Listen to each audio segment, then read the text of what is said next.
At Arizona State University, we've made online education better, smarter, and more personalized so you can go further in your aspiring field. I decided to pursue medicine once I realized that ASU did have the online program for biological sciences. You're still required to learn the same curriculum. You're still being tested on the same content that anyone would be tested on in person. The comprehensiveness of the program prepared me so well for medical school. Explore over 350 plus programs at asuonline.asu.edu. This episode brought to you by the following patrons: Heather, Leaf Girl, Min, Jason, Madeline, Alyssa, Laura, Jeremy with the laser eyes, Allie, Kristen, and Tia. And all the patrons want you to know you're loved, you're listened to, and you're a valuable member of this awesome Horror Virgin community. And if you want to hang out with us, do so in the Facebook group, where we will be hanging out talking about weapons daily, at least this week. Hey, Todd, how many hot dogs would you say you eat per day? Oh, God, none? Zero. I eat 0 hot dogs a day. I have them occasionally. That was just a test to see if you got the deepest cut reference of this movie. I clearly did not. That's all right. It's a very famous Whitest Kids You Know sketch. Oh, yeah, it would have landed for me if he had a gallon of PCP. A whole gallon?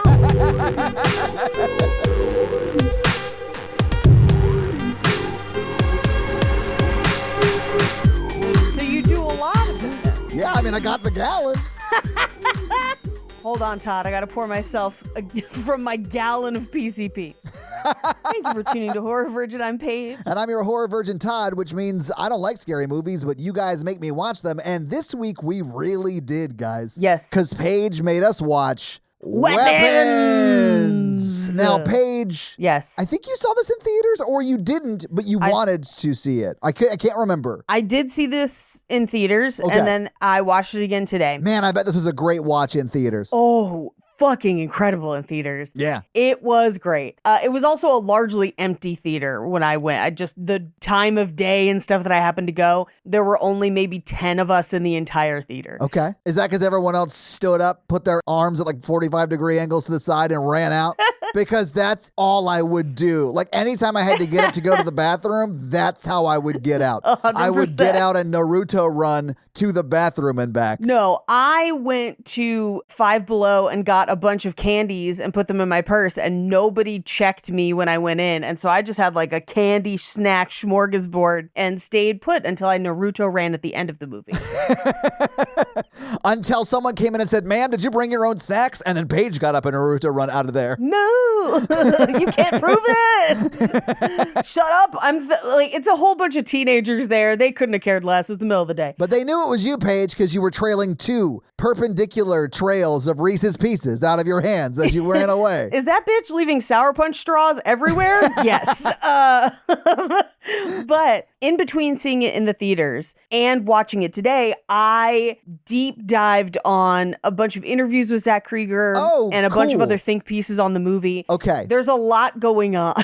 And then watched it again today. And honestly, on a second viewing, fucking love. Like, I liked it a lot the first viewing, but there were things that I was like, I don't know about this or that. And then by the time I was watching the second one, I was like, fuck yeah. Yeah, no, I fucks with this movie hard. Yeah, interesting. I mean, I didn't dislike it. I mean, that's not why I say interesting. Like, I thought it was a good movie. I didn't think it was as good as Barbarian, but I thought it was great. I really liked it. Sure. This is his Us, if that makes sense. Do you mean that like it's his second foray into dramatic horror? What do you mean by it's his Us? Sorry. So think about Jordan Peele, right? And obviously, Get Out is phenomenal, well done. He spent years on it, nearly perfect film. And then Us deals a lot heavier in metaphor. It takes a lot more risks. It doesn't quite tie it as much together, but it's still a good movie and an interesting watch. Oh, I see what you're saying. And I hardcore agree. Yeah. I do think Barbarian is better as a movie. And I think that this one feels like the sophomore slump that comes sometimes after you make a genius create work too quickly after creating something genius. Now, having said that,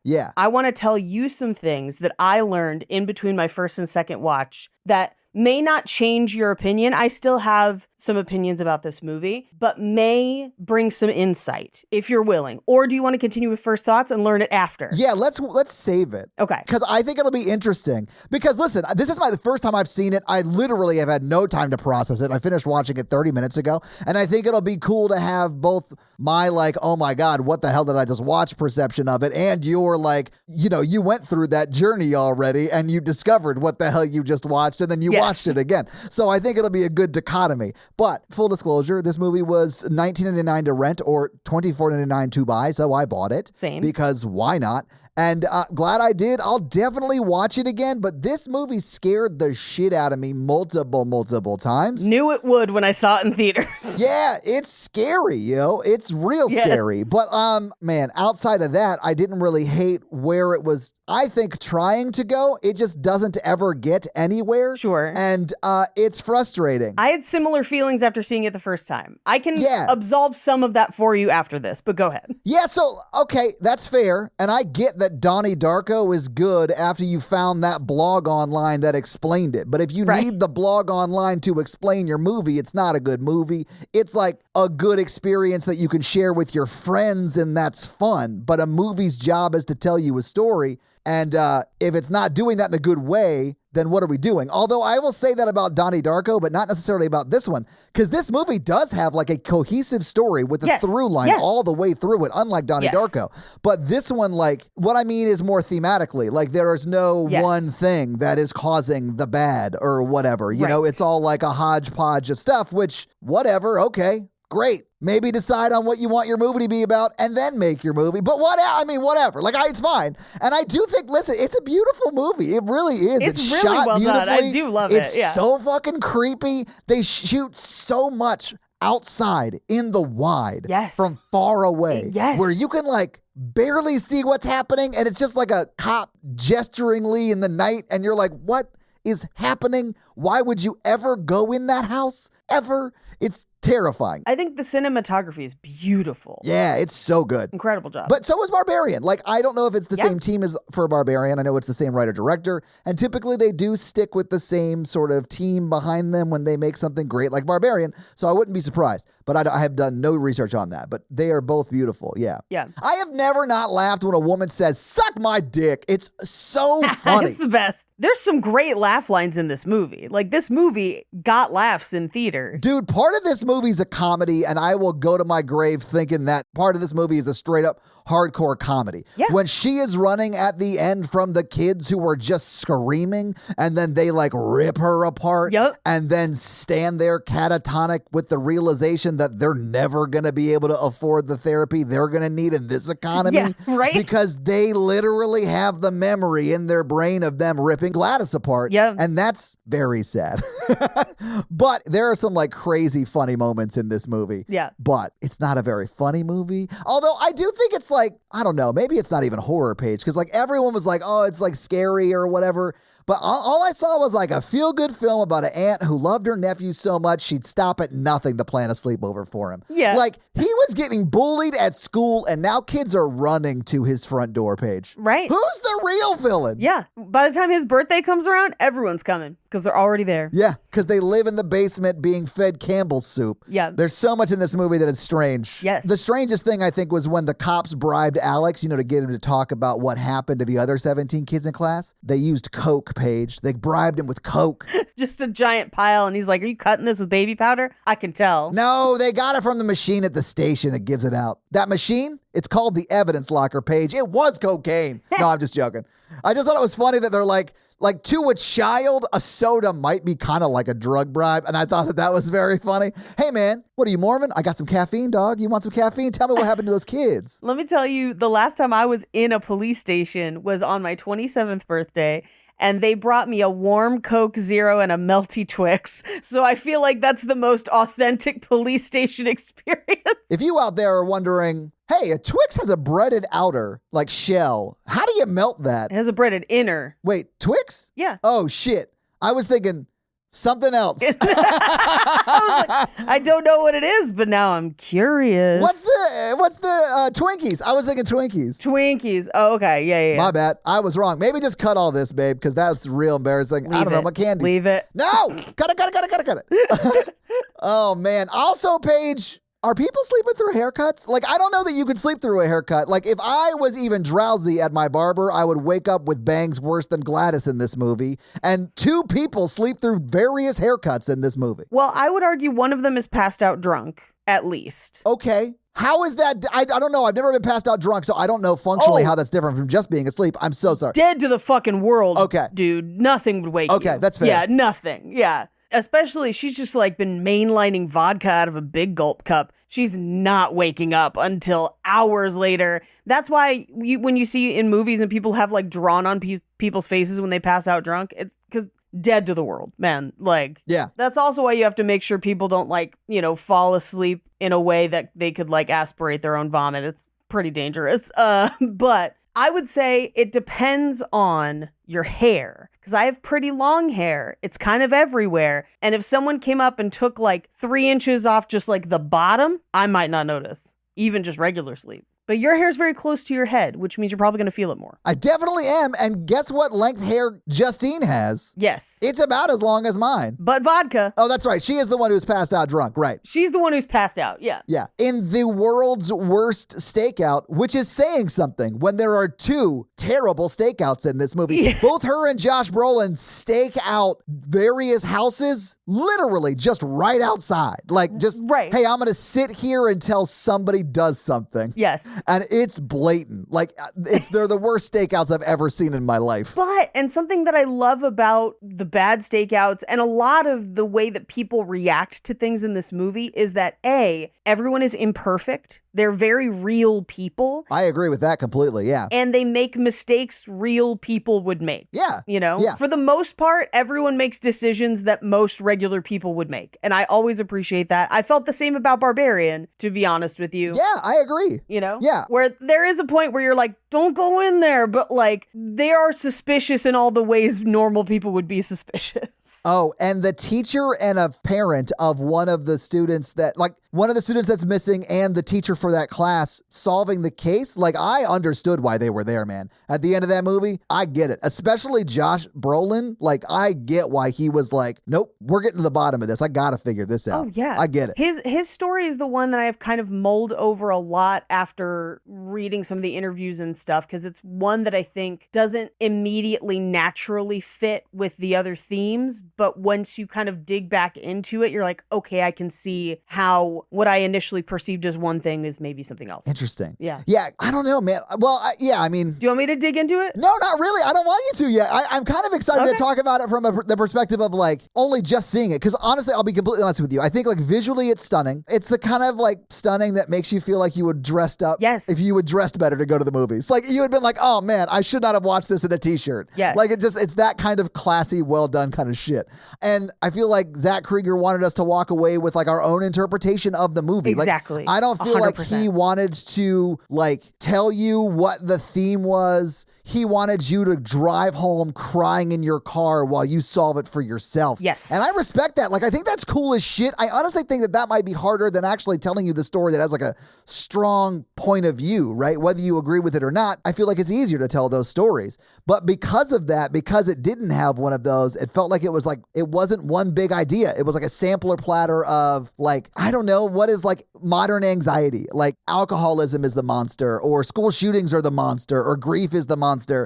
When they started shoving Campbell's soup in people's mouth, I was like, oh my God, is the monster gluten? Like, it was just like, it could be anything. And like, because of that, I don't know. I felt like it was a lot of spooky atmosphere, and it never really took a stand on what it was. Right. Which kind of left me feeling like hollow, like kind of like the movie kind of ghosted me for its like metaphor and theme. Sure. And honestly, like, I don't need movies to solve like societal problems, but I do like it when like, if you're going to mess up my sleep schedule, like this movie's going to mess up my sleep schedule, schedule because it was scary as shit. Yep. Like, I would prefer you take a solid swing at something and then tell me what you took a solid swing at. Because this movie kind of looked at me and just said, I don't know, man. Well, what does it like mean to you? These are a lot of things for you to think about. Yeah, to me, it was more like, what does it all mean to you, Todd? And like, that is an interesting question. I think it's very difficult to build a movie that way.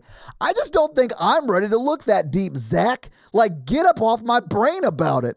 Like, I think that's how I left feeling the movie. I think it's actually amazing, but it made me uncomfortable. Yes, art should make you uncomfortable. So, like, mission accomplished, I guess, yes. Zach, you dick, for being good at your job.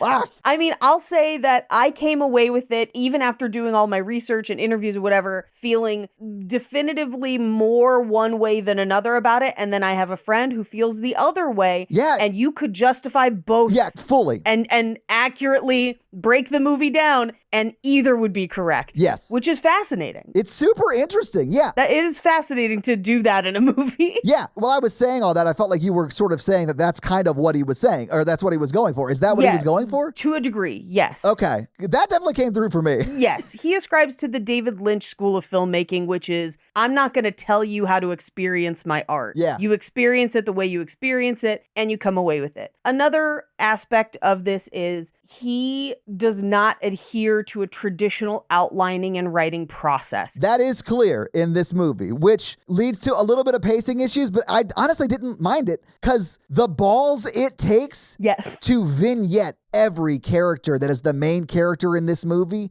ending on the one that is currently experiencing the most scary thing anyone is experiencing the movie. Like, that's so ballsy. And to make that kid a kid, you know what I'm saying? Yes. And to have him act like a kid, and Well, and but also that kid, child-ass child, has to act really well. And the kid does a good job in the movie. Kid does a great job. I was also struck by how good James does. I feel like that vignette, I was like, man, this dude acting up a storm. But there's pros and cons to that. The pro is you get a really interestingly paced and structured story, and Barbarian is the same way. It's not a traditional 3-act movie structure. Neither is this. And I think the story is better for it because I love the way that we get this fragmented storytelling, but every vignette moves the story forward chronologically still. Yeah. That's hard to do. It is. Right? But then the flip side is if you're trying to bring a metaphor home to definitively tell people what the metaphor is,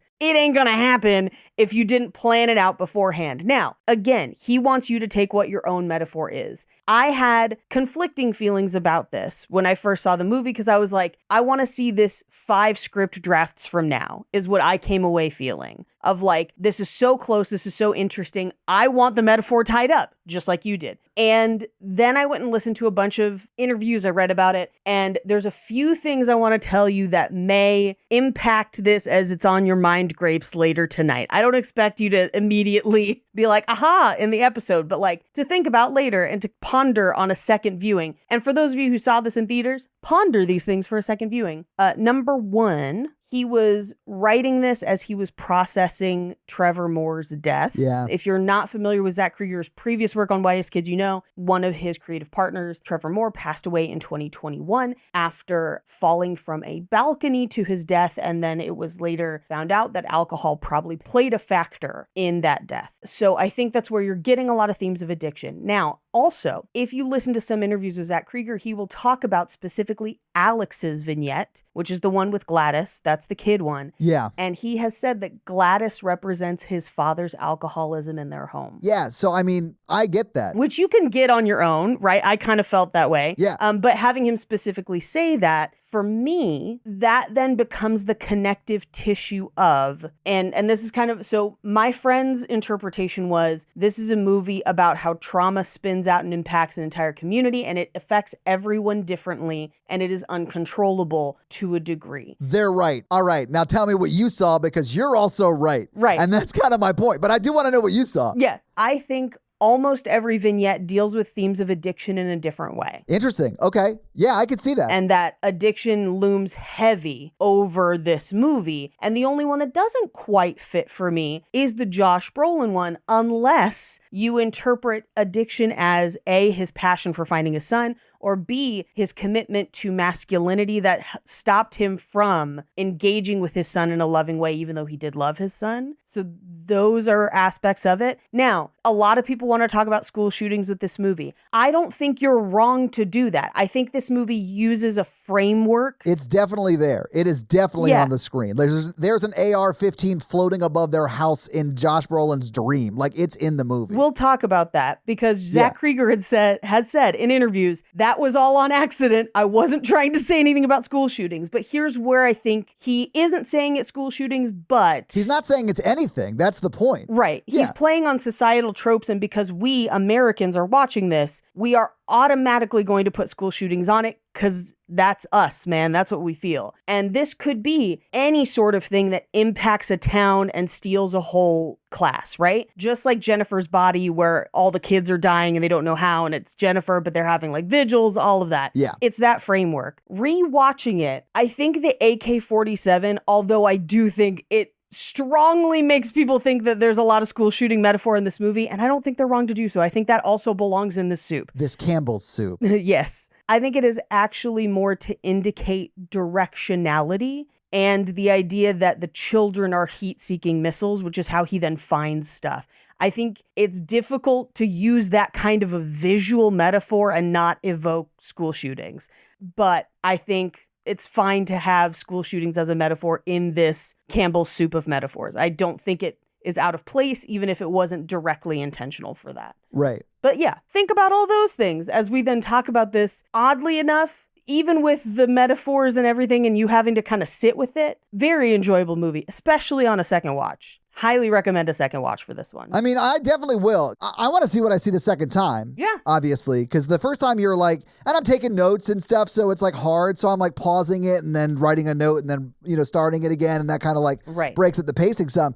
But I do definitely want to like look for things in the frame. I feel like when you watch it a second time, when you're not trying to solve it because you already know what the end is, I feel like you see a lot more things that impacted the story in ways that you didn't notice before. And kind of not necessarily from a air quotes figuring it out or Easter egg standpoint, but as a more just complete picture standpoint, if that makes sense. Yeah. I mean, I definitely would want to watch it again because it is interesting. And I think that I would take away a lot more, honestly, having seen it the first time. I really do think a lot of the thing that took me out like initially was just all the blatant product placement in the movie. Like it was all over the place, Paige. There actually is a shocking amount of product placement in this movie. Yeah. 2 of the main characters are from the McDonald's cinematic universe, Paige. Yeah. You got Ronnie McDonald, the ant. Yeah. And then, I don't know, man, when Alex is wearing that face makeup in the dark like that, he looks like a young Hamburglar. I'm just saying it. A little bit. Just think about him with the hat on. If they had held that shot a little bit longer and we just got like him saying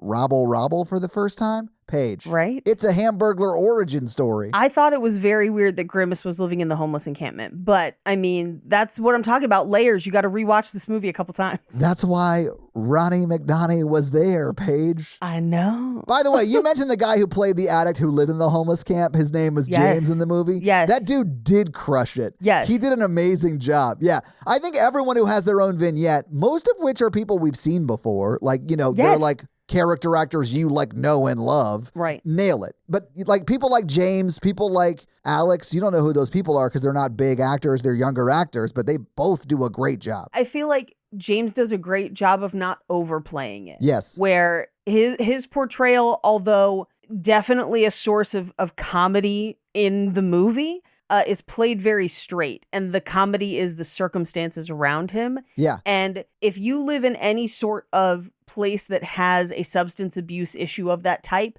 you've met a James somewhere on the street, Honestly, if you've watched Shameless, you've seen a character like James. Yeah. Like Paige. Yes. A lot of crazy stuff happens in this movie. None of it's explained. No. I think the craziest thing this movie asked me to believe, you know what, Paige? It starts the movie. It starts off with, this is a true story. And then it tells me in that story that this lady's class size was 18. And I'm like, oh, so we're just like fucking lying right out of the gate? This is public school. It is public school, but it's also portrayed as being a very small town. And so I believed it, but it was also like, must be nice. Yeah. Must be nice. But Paige, maybe we should just go through this movie scene by scene. Let's do it. And again, there probably won't be as many fun facts at the end because it's new. This just came out. It just came out. I'll drop some stuff as we go. My husband is watching it in the other room as we speak. Nice. Natalie wants to watch it again too because she caught it, but she was working on some other stuff and she was like, oh man, I'm going to love this when I watch it again. It's so good. Yeah. Now, you know what? I'll save it for when we get there because this has what I think is one of the best jump scares since Hereditary, and I'm curious if it really got you.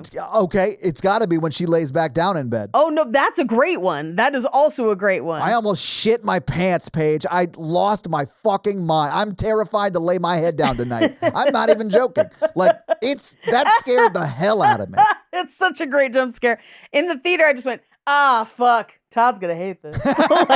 And I did. And that's actually, I feel like there's a worse one, but we'll get to it in just a bit. So this opens with narration, ostensibly from another kid at the school. Who we never really meet. That we don't meet. It's somebody else, right? She's billed as narrator in the credits. That's it. Because I actually looked for that. I was like, did they ever name that person? Like, is that a character I missed or something? But I wondered if it was Alex, but no, it's just the narrator. Yeah, it's not Alex. I thought it might be Josh Brolin's son, but it's not. No, Matthew's kind of a dick. I know, Matthew is a dick, but listen, his dad's like not emotionally available there. Yes. So like he's acting out and doesn't know how to like get attention positively. If you want to just take this movie as a meditation on the difficulties of fatherhood, you could also do that. I know. Yeah. There's a lot of this movie. Anyway, this is a true story. A lot of people die in weird ways, but you're never going to hear about it on the news because everyone in the town covered it up. Right. It starts with some real like do your own research kind of energy. Yeah. Is it Tylenol? It's not. Tylenol has nothing to do with it. Doubt it. God. Oh my God. Anyway, she's like, if you come to town, ask anybody. The kids all disappeared on a random Wednesday at Maybrook Elementary, and Justine Grandy was their teacher. She showed up that day. Everyone except for one kid was gone. The one kid is Alex Lilly. Yeah. He's questioned by police. Now, on a second viewing, you will notice when he's questioned by police, it is Gladys and his dad. And his dad sits there completely unmoving and not speaking. And Gladys is doing all the talking. I noticed that this time. Yes. I was like, why is Ronald McDonald's mom there? Because he be hamburgling. They're charging him with 1 count of hamburglary and 2 counts of grand theft taco. What, do they rob a Jack in the Box? Yeah. They are McDonald's natural enemy. Yes, exactly. In the turf war between Box and Donald. Anyway, they reveal, and we do see a montage sequence of this, that at 2:17 that Wednesday morning, every other kid in that class, all 17 of them, got up, got out of bed, left, Naruto ran across their yard, and then never came back. And I love that this movie accounts for alarms and ring cameras. And it's like, oh, those caught him. It's a part of the plot. It's a part of the plot. I really like that Josh Brolin's character is like, hey, man, I see you have a ring camera. Yes. And I know you got the footage from when your kid left. Can I see it? Like, that's a very logical step for, I think, a parent who is hell-bent on finding his child to take, you know? I love that it uses things that are available to them within their natural world because he's a contractor. So he has the layout of the neighborhood. Yeah. Which is like, my dad has worked in like new home sales and stuff. And so he can read maps like that and stuff. It's not something everyone can do, but it is something realistically Josh Brolin could do. Yeah. And a way he could potentially solve this crime. So I thought that was really interesting, but really great. So they basically are like, Miss Grandy doesn't know. Everyone's questioned. No one knows what happened. They close school for a month, but then they have to come back for the rest of the kids. And we basically come back on that meeting at school, like a meeting for the parents. This is our first vignette, Justine, and it is through the lens of Justine, the teacher. So that PTA meeting pops off. It is rough because they are all in pain and looking for answers, and she seems to be the only one that's not one of them, but is also impacted, and they're like, it's her class. She must know something. Yeah. And they're ready to burn this woman at the stake. Yeah. They are sure that she knows where their kids are. And she doesn't. Of course not. She is a victim like them. And they, even in trying to explain it, they're like, she loved your kids. Like, she is also devastated that they are gone. And like, it just, their pain kind of blinds them to other people's pain. a little bit. Yeah. Which I think is something that gets carried through a lot of the vignettes of like the turmoil you have personally with whatever trauma is going on is blinding you to how much it is also impacting everyone around you. I definitely think that is one arc that Josh Brolin's character goes on. Yes.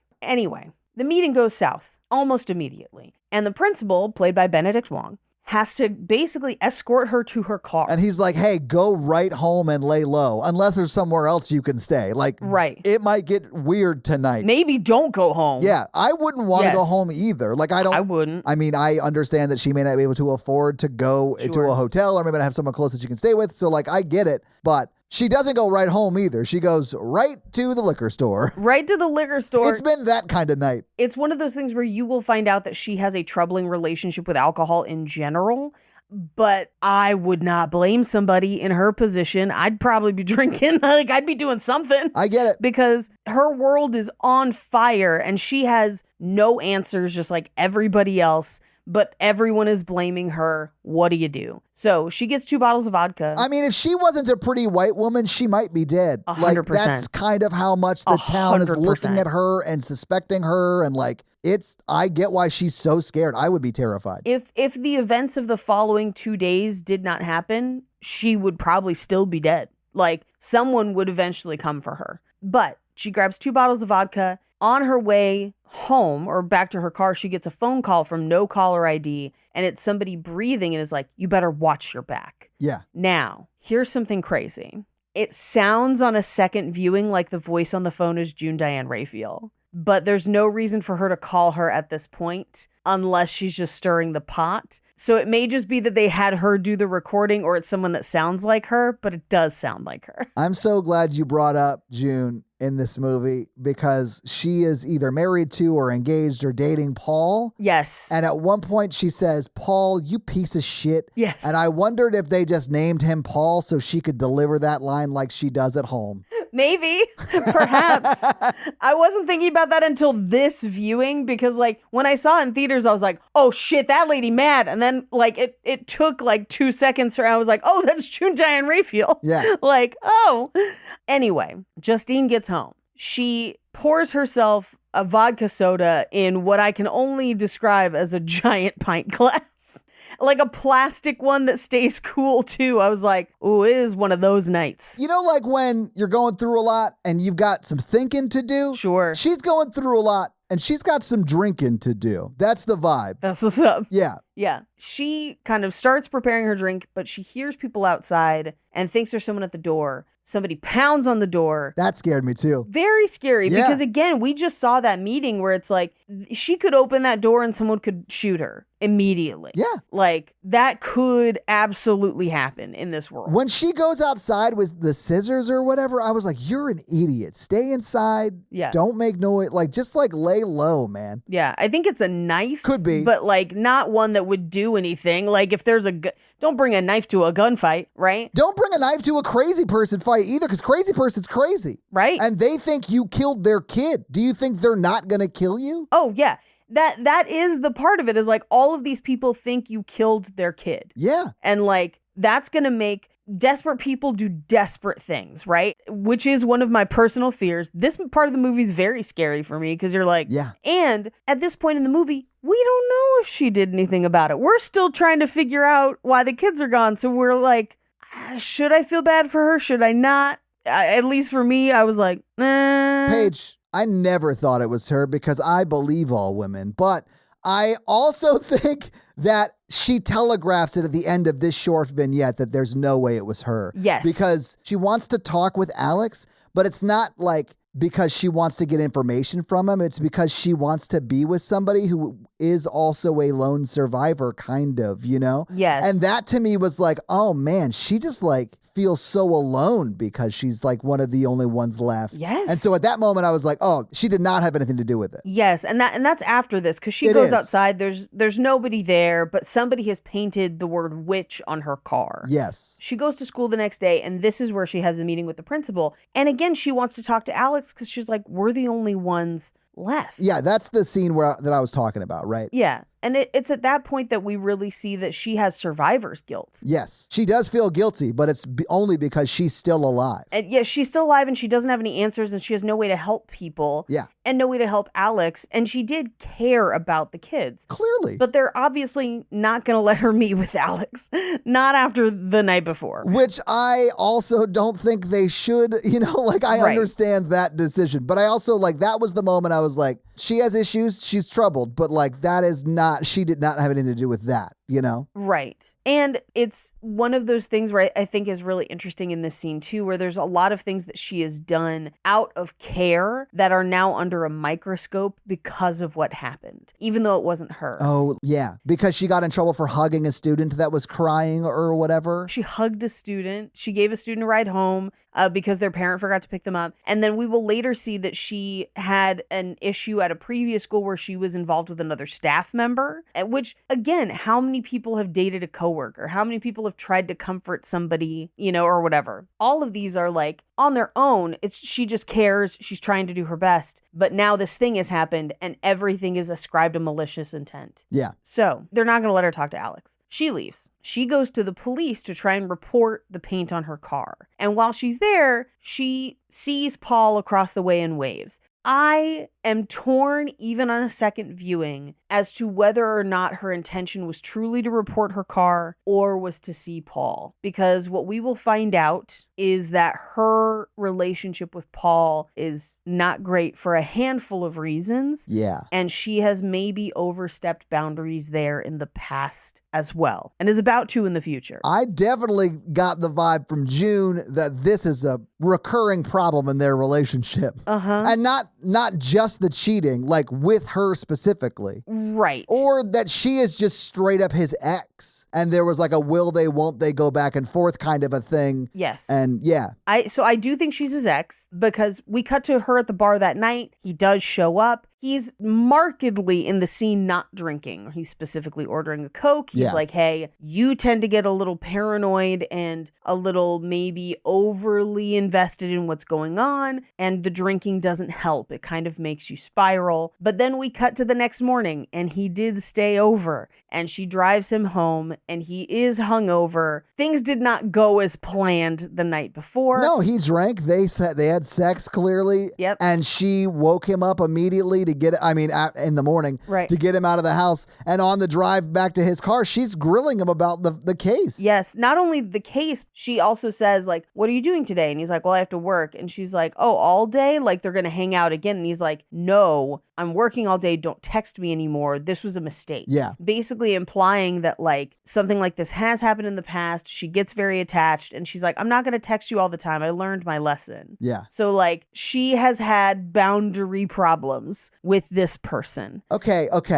Yes. Do you think she was trying to rekindle a relationship in this moment? No. Me either. I don't think she slept with Paul because she wanted to sleep with Paul. I think she slept with Paul because she wanted information about the case. Or it could be both. It could be that she just needed connection because she felt so lonely and isolated. I think it's that. And that also makes sense. But also, if that was the primary reason, she's not going to let a good opportunity pass her by to find out about the case. Yes. Yeah. I don't think this was purely to find out about the case. I think this was isolation, loneliness, and seeking some sort of comfort in a sea of chaos. Of life is so bad, everyone hates me, at least you don't hate me. Yeah, and if Paul wasn't married or engaged or with June, I don't know on what level. Right. But that would just be a guy who's into this girl trying to help her out while she struggles with this very sad thing that happened to her in her class, Right. But because of that relationship and he's technically cheating, it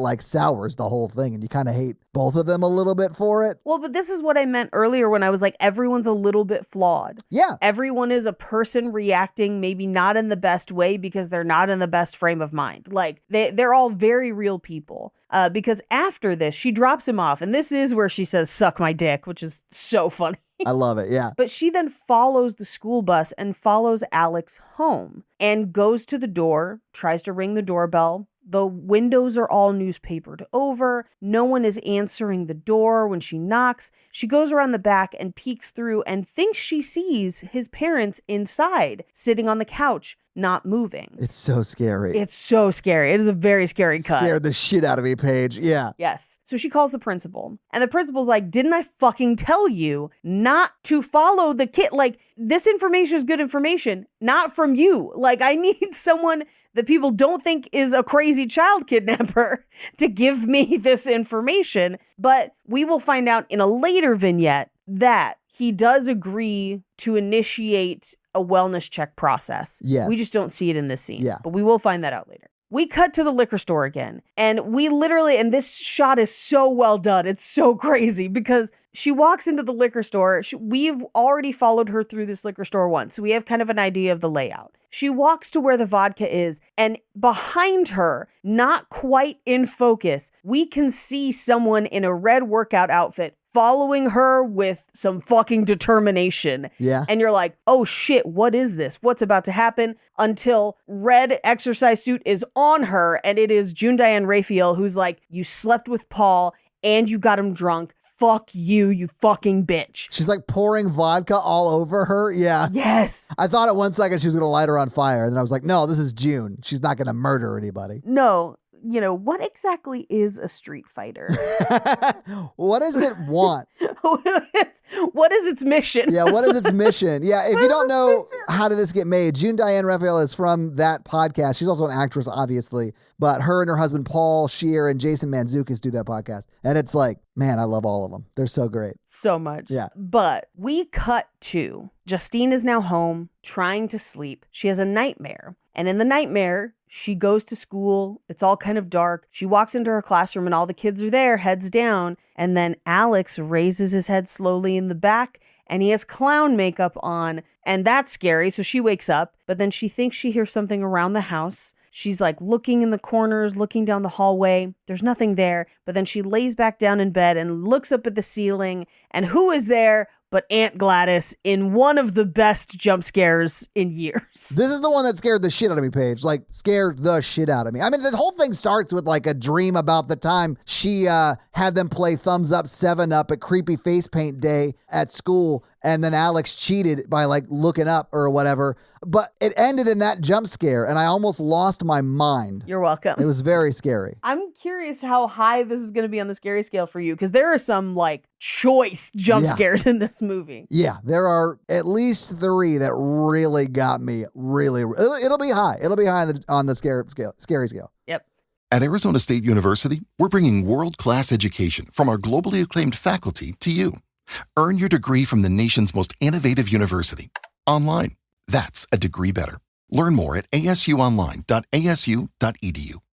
She wakes up. We cut to the next day and she stalks Alex again. She drives to the house, waits for him to come home and intercepts him and is like, hi, how are you? I've been thinking about you. I just want to make sure you're okay. And if you need to tell me anything, you can.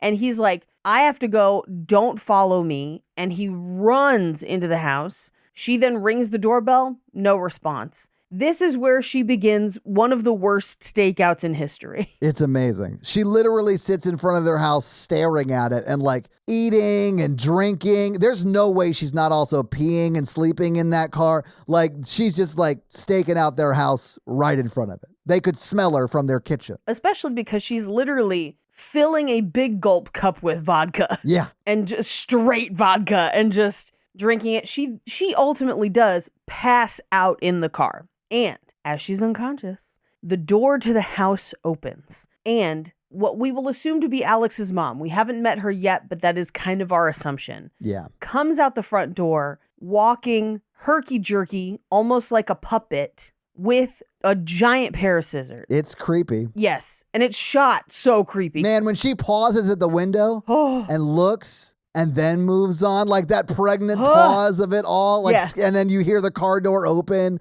you see the car shift because she's in the car. And so she's in the passenger seat. Yeah. Oh. But the vantage point of the camera is also in the passenger seat. Oh, yeah, and it's locked. You cannot see her getting in the car. You can't see her until and it's just her arm you see snip a little bit of hair. And it's so freaky, man. Yes. We then cut to the next vignette, which is Archer, who is Josh Brolin. I was immediately disappointed when they revealed the name was Archer and it wasn't H. John Benjamin. That would have been wild. But I do love Josh Brolin. Josh Brolin's amazing in this movie, too. He does a great job in this movie. And so we immediately encounter him reacting to the loss of a child in what I will say are very cinematically familiar ways. He's sleeping in his son's bed. Yeah. He's not really doing well at work. He's kind of missing things because he's going through a lot. He and his wife are clearly not doing well. And we literally only meet her for a moment, but she just pointedly is like,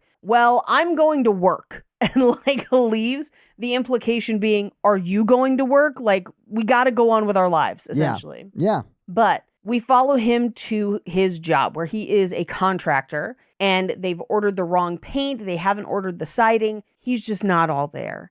So he's got red paint because it was the wrong color in the back of his truck. That will come up later. But he drives to the police station and the police are like, hey, we're looking at everything. We're trying to find these kids. And he's like, why haven't you gone after the teacher? And very wisely, I think, the police chief is like, what do you think she knows? She didn't run anywhere. She didn't go anywhere. We've searched her whole house. We've searched everything. She is also traumatized. Yeah. What do you think she possibly knows? And he's like, well, she's had a DUI. She, dated another teacher. And she was let go from the last school, I think, for the hugging the child incident, which... No, the hugging the child was at this one. She was let go from the other school for dating another teacher. Oh, okay. Yeah, all right. So, again, it's those things that are like, probably not that bad, but now they're under a microscope. Exactly. Because of this thing. And everyone's ascribing ill intent to it because you're like the outsider they want to blame their problems on as the scapegoat because they can't solve it themselves. And they do eventually solve it. Right. But that's where that unbridled frustration is going. And it's like just being pointed right at Justine. Right. And we cut to the PTA meeting and he's like, why only her classroom? She has to know something. We see that he was the one following her in the truck and he has the paint. So it's implied that he painted the word witch on her car. If he didn't, someone with his handwriting did. Right. We then cut back to him at his home, rewatching the video of his son running on the ring cam over and over again. We cut to him having a nightmare where he wakes up in his son's bed and then looks at, there was like a team photo on the son's bedside table. When he looks at it, the team is all gone. Yeah. But then he stands up to look closer at it and turns and then his son is in the bed. Yeah. And essentially he relives that night at 2:17, but this time he chases his son as his son runs to his own house.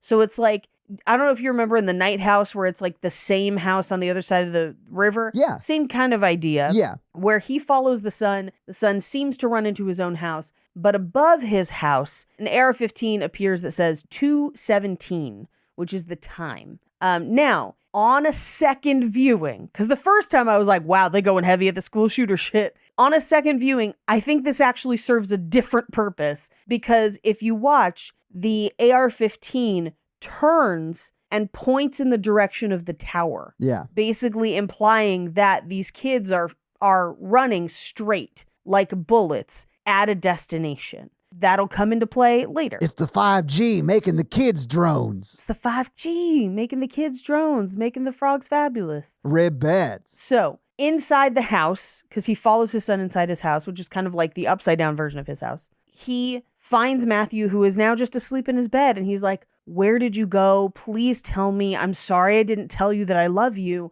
I always felt it. And then literally the lights come up a little bit and it's not Matthew in his bed. It's Gladys. It's scary. It's so fucking scary. I still lost my mind. Well, and I love that he wakes up and just goes, what the fuck? What the fuck? Yeah. And you're like, yeah, man, what the fuck indeed? Yeah, that's a dream. That's a dream right there. Yeah. Multiple people encounter Gladys in a dream or just in the world and just go, what the fuck? And you're like, yeah, that is what a person would do. Yeah, that's what happens when you're born in a McDonald's play place. Exactly. Which has to be Gladys's origin story. I think she was hamburgled from her mother. Either that or she's like a low-level villain from the Sonic universe. Like, that's what she looks like. Ooh, yeah, like Dr. Robotnik. Yes, but like old niece. Right. Or something like that. Yeah. But the reason that scared me so much is because it's a really sad emotional scene where a dad is like very much going through grief about his son's disappearance. Not dead, but disappearance, which it's complex, but it's still similar, right? As like losing a child. Well, and I mean, it's been more than 48 hours. Yeah. So statistically, that kid is dead. Yeah, probably. I mean, more than likely, which again, sad. I'm not saying it's a good thing, but that's the reality, right? Right. So like he is having this really emotional moment and then boom, it's Gladys. And you're like, what the? It scared the shit out of me, Paige. I hated it. Sure, of course. But we cut to, he kind of walks out onto the lawn and it's almost like he's reviewing the dream and the video. And he's like, where did my kid run? And in the distance, he sees a giant, like a cell tower, and is like, okay, my kid ran straight that direction. If he kept on that trajectory, what's there? What is he looking at? What is he going towards? Yeah. And so he kind of draws it out on a map and then looks for other kids' houses to see if they had Ring cameras and if we can see the same trajectory. Yeah. Now, he goes to one of these houses and the mom is played by Sarah Paxton of Aquamarine fame. Okay. Disney Channel royalty, basically. Oh, okay. And the mom is like, I don't feel comfortable giving you that footage, which I totally understand. Oh, man. Immediately I was like, oh, it's because they ran to your house, isn't it? Ooh. Which, of course, it's not. But that would be me doing exactly what Brolin's character is doing this whole movie, which is like, you're the thing that's the hurdle that's in my way that I have to like get past to save my son. Which means like he'll do anything, which the thing he does is another stakeout badly. Sure. Because that's a character trait. Actually, I wonder if this is, I think I understand a phrase that I've always heard, Paige. Sure. Those who can't do, teach. You've heard that. Yes. I didn't realize that it was the one thing that all teachers couldn't do were stakeouts. So if you can't do a stakeout, you teach. Oh, wait, Josh Brolin isn't a teacher. Never mind. No, he's Sorry. a contractor. Yeah, he's just a dad. Those who can't stake out, contract. But Justine can't stake out either, and she is a teacher. So maybe there's causation but no correlation. We'll see. We'll do some more studies. Yeah, we'll mull it over. Now, just as he's kind of leaving, Justin Long, ostensibly the child who lives in this house's father, pulls up. Yeah. And he's like, hey man, I gotta see that video. I'm trying to figure something out. And Justin Long, not having conferred with his wife, is like, yeah, of course, no worries. Yeah. Kind of sucks. I feel bad for that mom. Me too, kind of, because her husband didn't stand up for her, but he didn't know he needed to, like, in that moment. Yes. Like, Yeah. So I also could sort of see, like, maybe he didn't have any objection to it. And listen, I don't have kids, so do not listen to my opinion on this. It's probably wrong. But if I was going through that and a dad who was also going through that came to me and was like, hey, what if we traded ring cam videos just so like you have some information and I have some information? I would 100% do that and would want to talk to that dad and like, hey, how are you doing? What are you going through? Because it sucks. Right. Can I talk to you about shit? So like, I would definitely do that too. Although I don't have a kid, so I don't really get a say in it. I'm actually interested in what people would do because you don't have famously any children either, Paige. No. So like similar boat. I don't know how you feel about it though. I don't know if I would give the video up. I mean, I'm glad that ultimately they do because it does help them solve the case. And I love what Josh Brolin does with the information. I thought that shit was awesome. Yes. And like not knowing that that's what would happen, I would absolutely be apprehensive because I think, with a missing kid, often it is somebody they know in the community. And so true crime hat on, I'd be like, what if it was him? Yeah. I mean, the only reason I would feel comfortable with it is because he also has a child that's missing too. You know what I'm saying? Sure. It's not just like a guy who's like, I'm an armchair expert and I'm trying to save it. Right. But also, I don't think my opinion's right on that necessarily because I don't have children. I don't even know. It's a whole different thing. But yeah, I don't even think anyone could predict until it kind of happens to you in that case where you're like, I don't fucking know. I don't know. Maybe sound off in the Spotify comments. Let us know what you think. Yeah, curious. Parents specifically. But so he does watch it, and then he, from the video, counts the sidewalk squares, goes out and marks her trajectory, and then uses that to cross-reference it on the map so he can look at where their trajectories intersect. Yeah. And he's like, where is this? What are you guys going towards? We then cut to him driving to the gas station or past the gas station where he sees the teacher pulling in. I assume to buy liquor because I don't think she's welcome at that other liquor store anymore. Well, she was at least embarrassed by it, so she might want to like steer steer clear of it. Although she hasn't gone in to buy liquor yet. Not yet. She's just getting gas at the moment he confronts her, which he does now. Right. And he does. And she's like, look, yeah, sure, everything's my fault. I don't know anything. I wish I could find those kids too. And I think in that moment of her desperation of like, I'm not perfect. I have problems, but I also want to find these kids. So like, if you know anything, basically just tell me, right? Yeah. It's almost a moment of him being like, oh shit, she is just as upset as I am. But before he could even fully have that realization, her boss, the principal, comes running at the gas station, bloody, determined Naruto running. Yes. And tackles her to the ground. Josh Brolin pulls him away. She runs away, but we're mid-fight at that point. Yeah. Bad shit's going down. Like literally the principal is like this vignette ends with the principal choking Josh Brolin. Yes. And we immediately cut to a different vignette that starts at a completely different place. Yes. This is Paul, the cop. I kind of got the vibe that the vignettes start roughly around the same place. Like it's all before the event happens. And then we start to see a little bit further in the timeline of each vignette. So I think all of the vignettes start the day of the PTA meeting. Yeah, that was the vibe I got too. Except for Alex's that starts way earlier. Right. His is the only one that gives us the earlier context, but everyone else, it's literally 3 days. Yeah. So it's the day before the PTA meeting, the PTA meeting day, the day after that.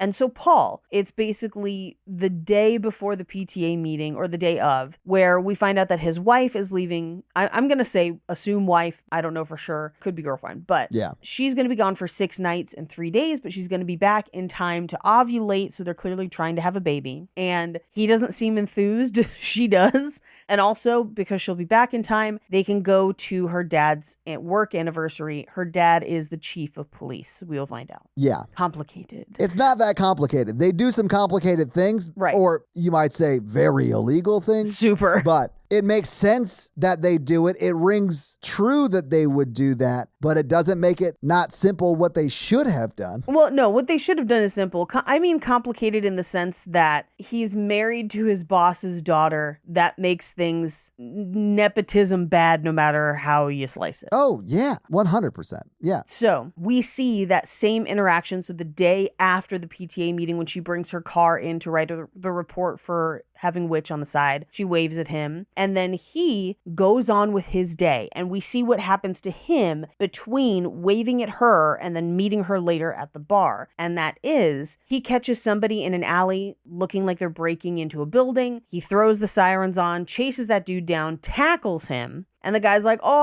I just lost my keys. I actually do work there. We'll find out this isn't true. But he essentially is like, all right, is there anything in your pockets that could hurt me if I search you? And the guy's like, no. And immediately in searching through the pockets, he gets stuck by a syringe and he immediately freaks out and punches that guy unconscious. Like sucker punches him from behind, uppercut while he's handcuffed. Yeah, it's like real bad for a cop to do. I mean, and I also think that what happened to him sucks. Yes. He just got stuck with a needle from someone who's clearly an addict, and that is very high risk. Very dangerous. Yeah. Yes. So I get the freak out, but you don't freak out by punching somebody. That's insane. I get the run back to the car and like doing the med kit stuff. That's what I would have done. Right. I understand his frustration and panic in the moment, but part of being a police officer is having to stay calm in those moments. Because if you don't, you'll kill people. Yeah, Paige, I think you'll find the problem is that's unfortunately not part of being a police officer and all the time. Right.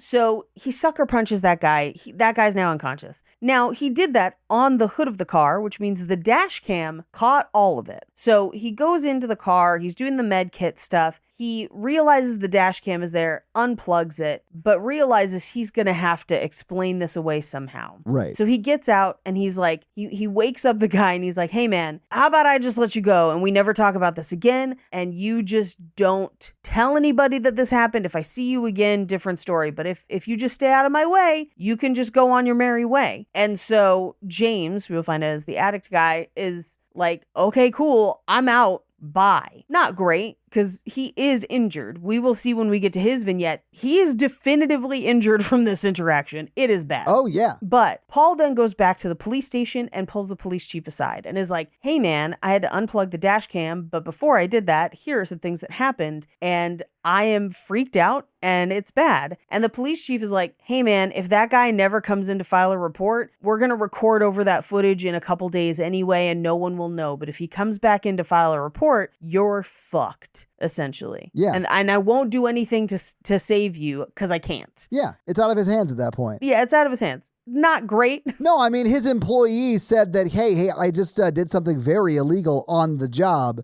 And he's like, man, I hope no one finds out because if they do, you're fucked. Yes. Which is him saying, hey, I won't tell anybody. You're good, son. I won't tell anybody until I have to, is basically what he's saying. Right. You're allowed to commit crimes as long as no one finds out, son. Right. Did you get your hand checked out? And he's like, yeah, but he's clearly, we don't see him get his hand checked out. I assumed he does, but like, he's not in a good headspace about it, which like not excusing what he did. He absolutely committed police violence.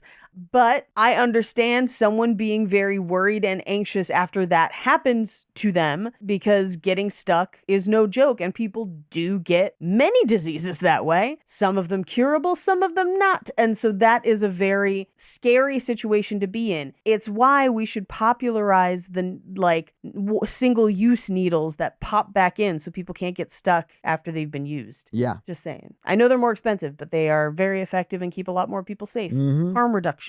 Anyway, he goes to the bar. We see that they did totally have sex, which is also not great if you know that you got stuck with a needle that day. Oh, yeah. That's not good. Likely not transmissible, but still. Yeah. It's not great. Not great. She takes him home the next morning. He gets home and June Diane Raphael is already there because she has come home early. Somebody on her team got sick. So she's back home early from her business trip. And she's like, where the hell were you? And he's like, I was out. And she's like, where? Now, in their earlier phone conversation, she was like, are you going to hit a meeting? And he was like, no, implying that he is in treatment for or rather attempting to manage his alcohol addiction. He's working some steps. Yeah. He's going to meetings. Yes. He's working steps. He's a friend of Bill, Paige. That's what we're saying. He's a friend of Bill. Yes. And she immediately, when he was like out, she just says, you piece of shit. And now we know why she went after Justine. Now, admittedly, Paul has some fault in this as well. He made his own choices that were not great. But if there were people in my life who were struggling with alcohol addiction and I knew that somebody else had actively tried to pressure them into drinking, I'd be fucking pissed at that person too. Because if you know that this person is trying not to do this and you're like, you should do this with me, I hate that. Don't do that. Yeah. That's not good. That's shitty. That's bad. That's being a bad friend. But largely because your friend wants to be better about their drinking or whatever the thing is, right? And so you're making it harder for them to do the thing that your friend wants to do. Yes. Anyway, he is now super upset. Things are not good at home. Right. He's probably still anxious about the needle stick. He goes to the police station to work. He comes out to go on whatever his normal rotation is. And who does he see but James? And he assumes that James is there to file a report on him. And he's like, this is the last thing I fucking need. Chases that dude down, unplugs the dash cam. It's on. He is going to hurt James. It is bad. This guy should not be a cop. Holy shit. Definitely shouldn't be a cop. I was shocked he didn't shoot James in the woods. Shocked. I thought for sure that's where James's story was going to end. Yeah. It ends in a weirder way, but that's fine. We then cut to James's vignette, where we see that James wakes up in a tent. He's out of drugs. He then goes and tests car doors to find one he can break into. I love this little vignette of him because it's like he's jonesing for a fix, right? So he's like So much. on the phone with a family member and is like, hey, things have been going great. I got a job interview. I just need some money so I can buy some clothes and some shoes for the interview so I can get the job. And as he's like painting this really rosy picture about this great new opportunity in his life, right, that he just needs a few more bucks to get him over the finish line on it. He's also like checking car doors, like walking through a neighborhood trying to steal from cars because he's just looking for money. Right. And whoever he's on the phone with knows the game. Yes. And clearly is not going to give him any money.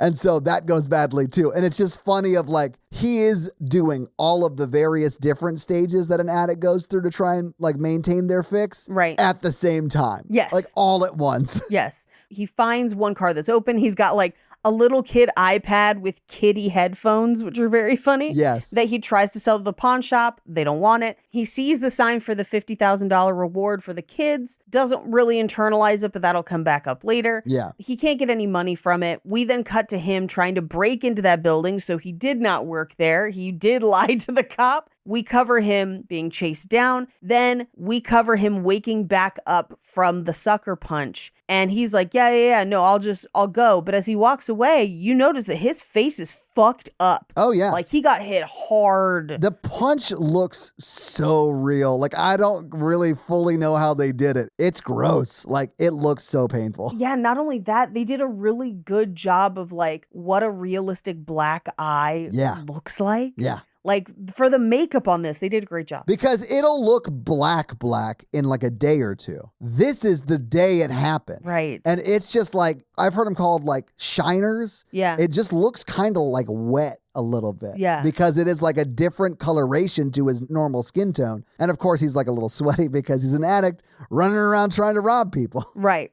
Now, the rain starts. He comes up on Alex's house. It looks like no one is there because of the newspaper and all the stuff. So he breaks into Alex's house to try and steal stuff. He's going through upstairs. He goes downstairs and he's trying to collect like DVDs and a game system. And in the reflection of the TV, he sees Alex's parents on the couch and they don't move. And he hears something upstairs, but he just keeps going through silverware, soup can, you name it. He sees the door to the basement and he opens it and looks down into the basement, sees the kids and is like, oh shit, closes the door, doesn't do anything about it, sees that the parents are kind of just moving in the background behind him. Well, we see that. He doesn't see that. Right. Because he's an idiot. You should leave immediately when there are two catatonic people on the couch. Right. What are you doing, James? Get out. But when he gets back up from the basement, because, you know, there might have been more to rob, he drops the bag because he is legitimately freaked out at the 17 children in the basement and the catatonic parents or whatever.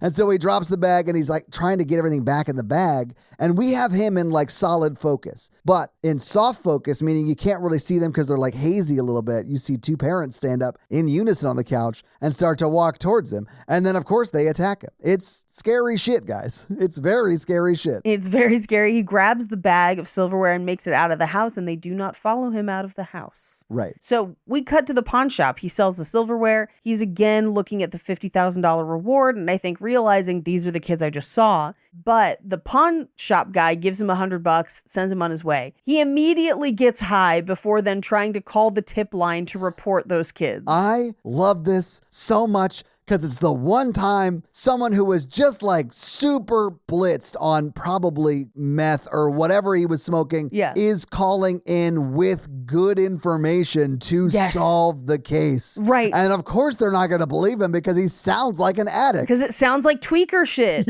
Yes. It does. It's such a funny moment. It's so funny to me. Because like this guy's got the key, but not the most reliable person. It's great. It's very funny. Here's what I will say, though. If you live in a place that has addicts like this around that you might encounter on a regular basis, every once in a while, one of them's going to say something that turns out to be aggressively true.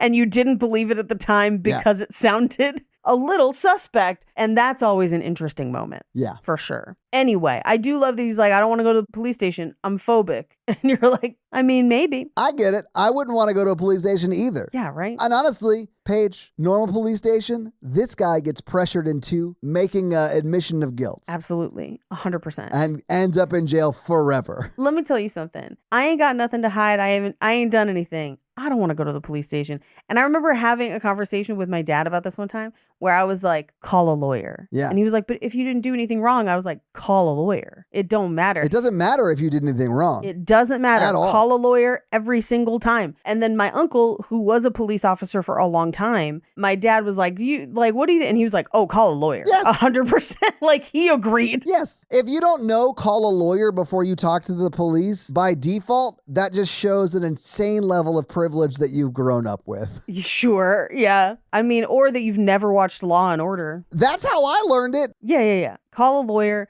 Because you know what? A lot of times when they're trying to solve a case, they're trying to get through the case. And so the first person that they kind of set a narrative on, they will pursue and ignore other evidence. That happens all the time. So get a lawyer. Yeah. Protect yourself. Yeah. Even if you don't have money to retain a lawyer, the state does have to provide you with one. So like public defender, doesn't matter, call a lawyer. They are also lawyers. So like lawyer. Anyway. Yeah. So he goes to the police station anyway. And just as Paul has now kind of been dressed down by his wife and he's mad about what his dad is or father-in-law is going to do, he is pissed. And so he's like, fuck it. I'm chasing this guy. We see now the back half of that chase. We saw it start in the previous vignette. We're going to see it continue here. We see as James runs all the way back to his tent, but then he pauses and hears something in the woods. Who is it? Gladys. Yeah. Just like, oh, hey, over there,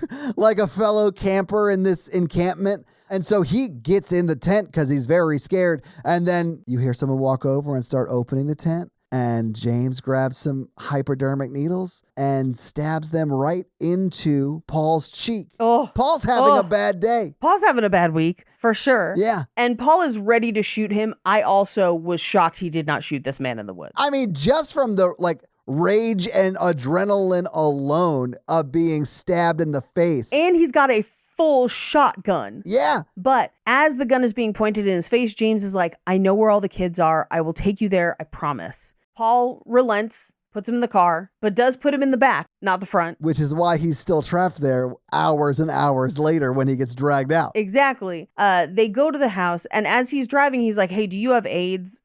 And James is like, no. And he's like, hepatitis? And he's like, not that I know of, which I think is... when would he have gotten checked? Exactly. This man doesn't have insurance. Like, it's so funny to me that he's asking them these questions because, like, yeah, I guess he might know, but just because he doesn't know it yet doesn't mean he doesn't have anything, you know? Like, yes. Anyway, they get to the house. Paul goes inside. James is then trapped outside in the back of that cop car for hours until nightfall. it seems like at least 6 or 7 hours. Like, it is maybe early afternoon or maybe like early evening when they get there, but the sun's fully up. And then when we see it again, sun's fully gone. Like, it's night ass night. And Paul comes out and then just drags James from the back seat into the house. It's so scary because he's just like, help me, help me, help me. And his arms are cuffed and he can't do anything. He can't do anything, and Paul is clearly not in his right mind. Yeah. Not that he has been this entire interaction. He's been a very violent, dangerous person, but like, even more so, he can't be reasoned with or whatever. Yeah. We cut to the next vignette, which is Marcus, who is Benedict Wong as the principal. And we cut to the other half of the phone call that Justine made asking for a CPS intervention. So this is after the PTA meeting. This is a couple days later, where he is at the grocery store with his husband. And he's like, I told you to stay away from him. I'm going to pretend like I didn't get this phone call. And she's like, hey, you're a mandatory reporter. I am disclosing this to you. That means you have to act. And he's like, here's what I'll do. I'll call his parents in for a meeting. We'll go from there. Is that okay? Yes. Yeah. We cut to the next day at the school. Alex's parents don't show up, but Gladys does. And this, I think, raises his suspicions significantly because he's like, why can't his parents be here? I know I've met his parents. His parents need to be here. And she's like, oh, they've got consumption or whatever. Like things that are not normal excuses. Are they dying? Are you the new guardian? She doesn't have answers. But while she's there, she spots that he has like achievement ribbons for being a good principal or whatever, and she does steal them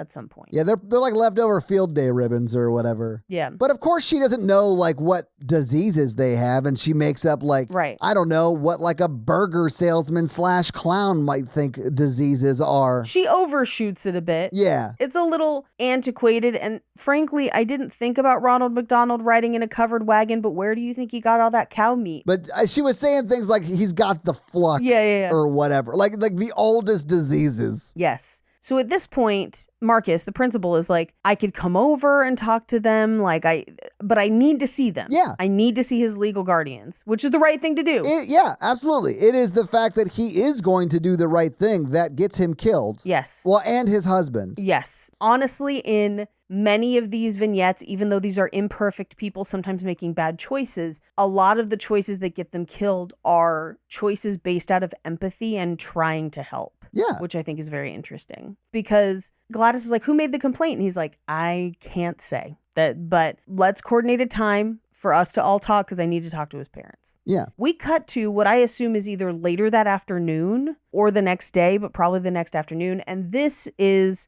you may have seen, if you're into the discourse on this movie online, the opening shot of this very next scene, Marcus's husband sets down a tray with 7 hot dogs Right. on it. And that is supposed to be a tribute to Trevor Moore, a reference to one of their sketches from Whitest Kids You Know. How many hot dogs do you eat in a day? 7? 7? Is that high? For a day? Maybe. That's a lot. That's a lot. That's a lot of hot dogs for one day. What's the most hot dogs you've ever eaten in a single day? No joke. 2, I guarantee, never more. I think max I have eaten 2.5, maybe 3. Yeah. And it's like I don't know, July 4th when I was like 22, 25, like in that range. Yeah. Where Todd was making all kinds of dietary decisions that he knew would never haunt him. It's like a day, like where I've set aside a day, because there's a famous hot dog place back home that like whenever I go home, I like to try and go, but usually only 2 hot dogs. But like if I'm really going to do it up, maybe once or twice a year, I'll be like, we're doing hot dogs today, but max 3. I just couldn't eat that much more. Yeah. I'm not Kobayashi. I know, right? I was about to say I'm not going to dip my carb in water and then shove it down my throat, but I would It's so gross. cut up hot dogs and put them in mac and cheese. Okay. And you tell me the difference. It's just wet bread. Well, this is like when we make weenie stew, which it's about to be weenie stew season. I'm so excited to make some weenie stew, where it's like hot dogs and potatoes and like a tomato and herb and onion and yeah. John Bobbitt would love for you to rename that stew. But we should move on. All right.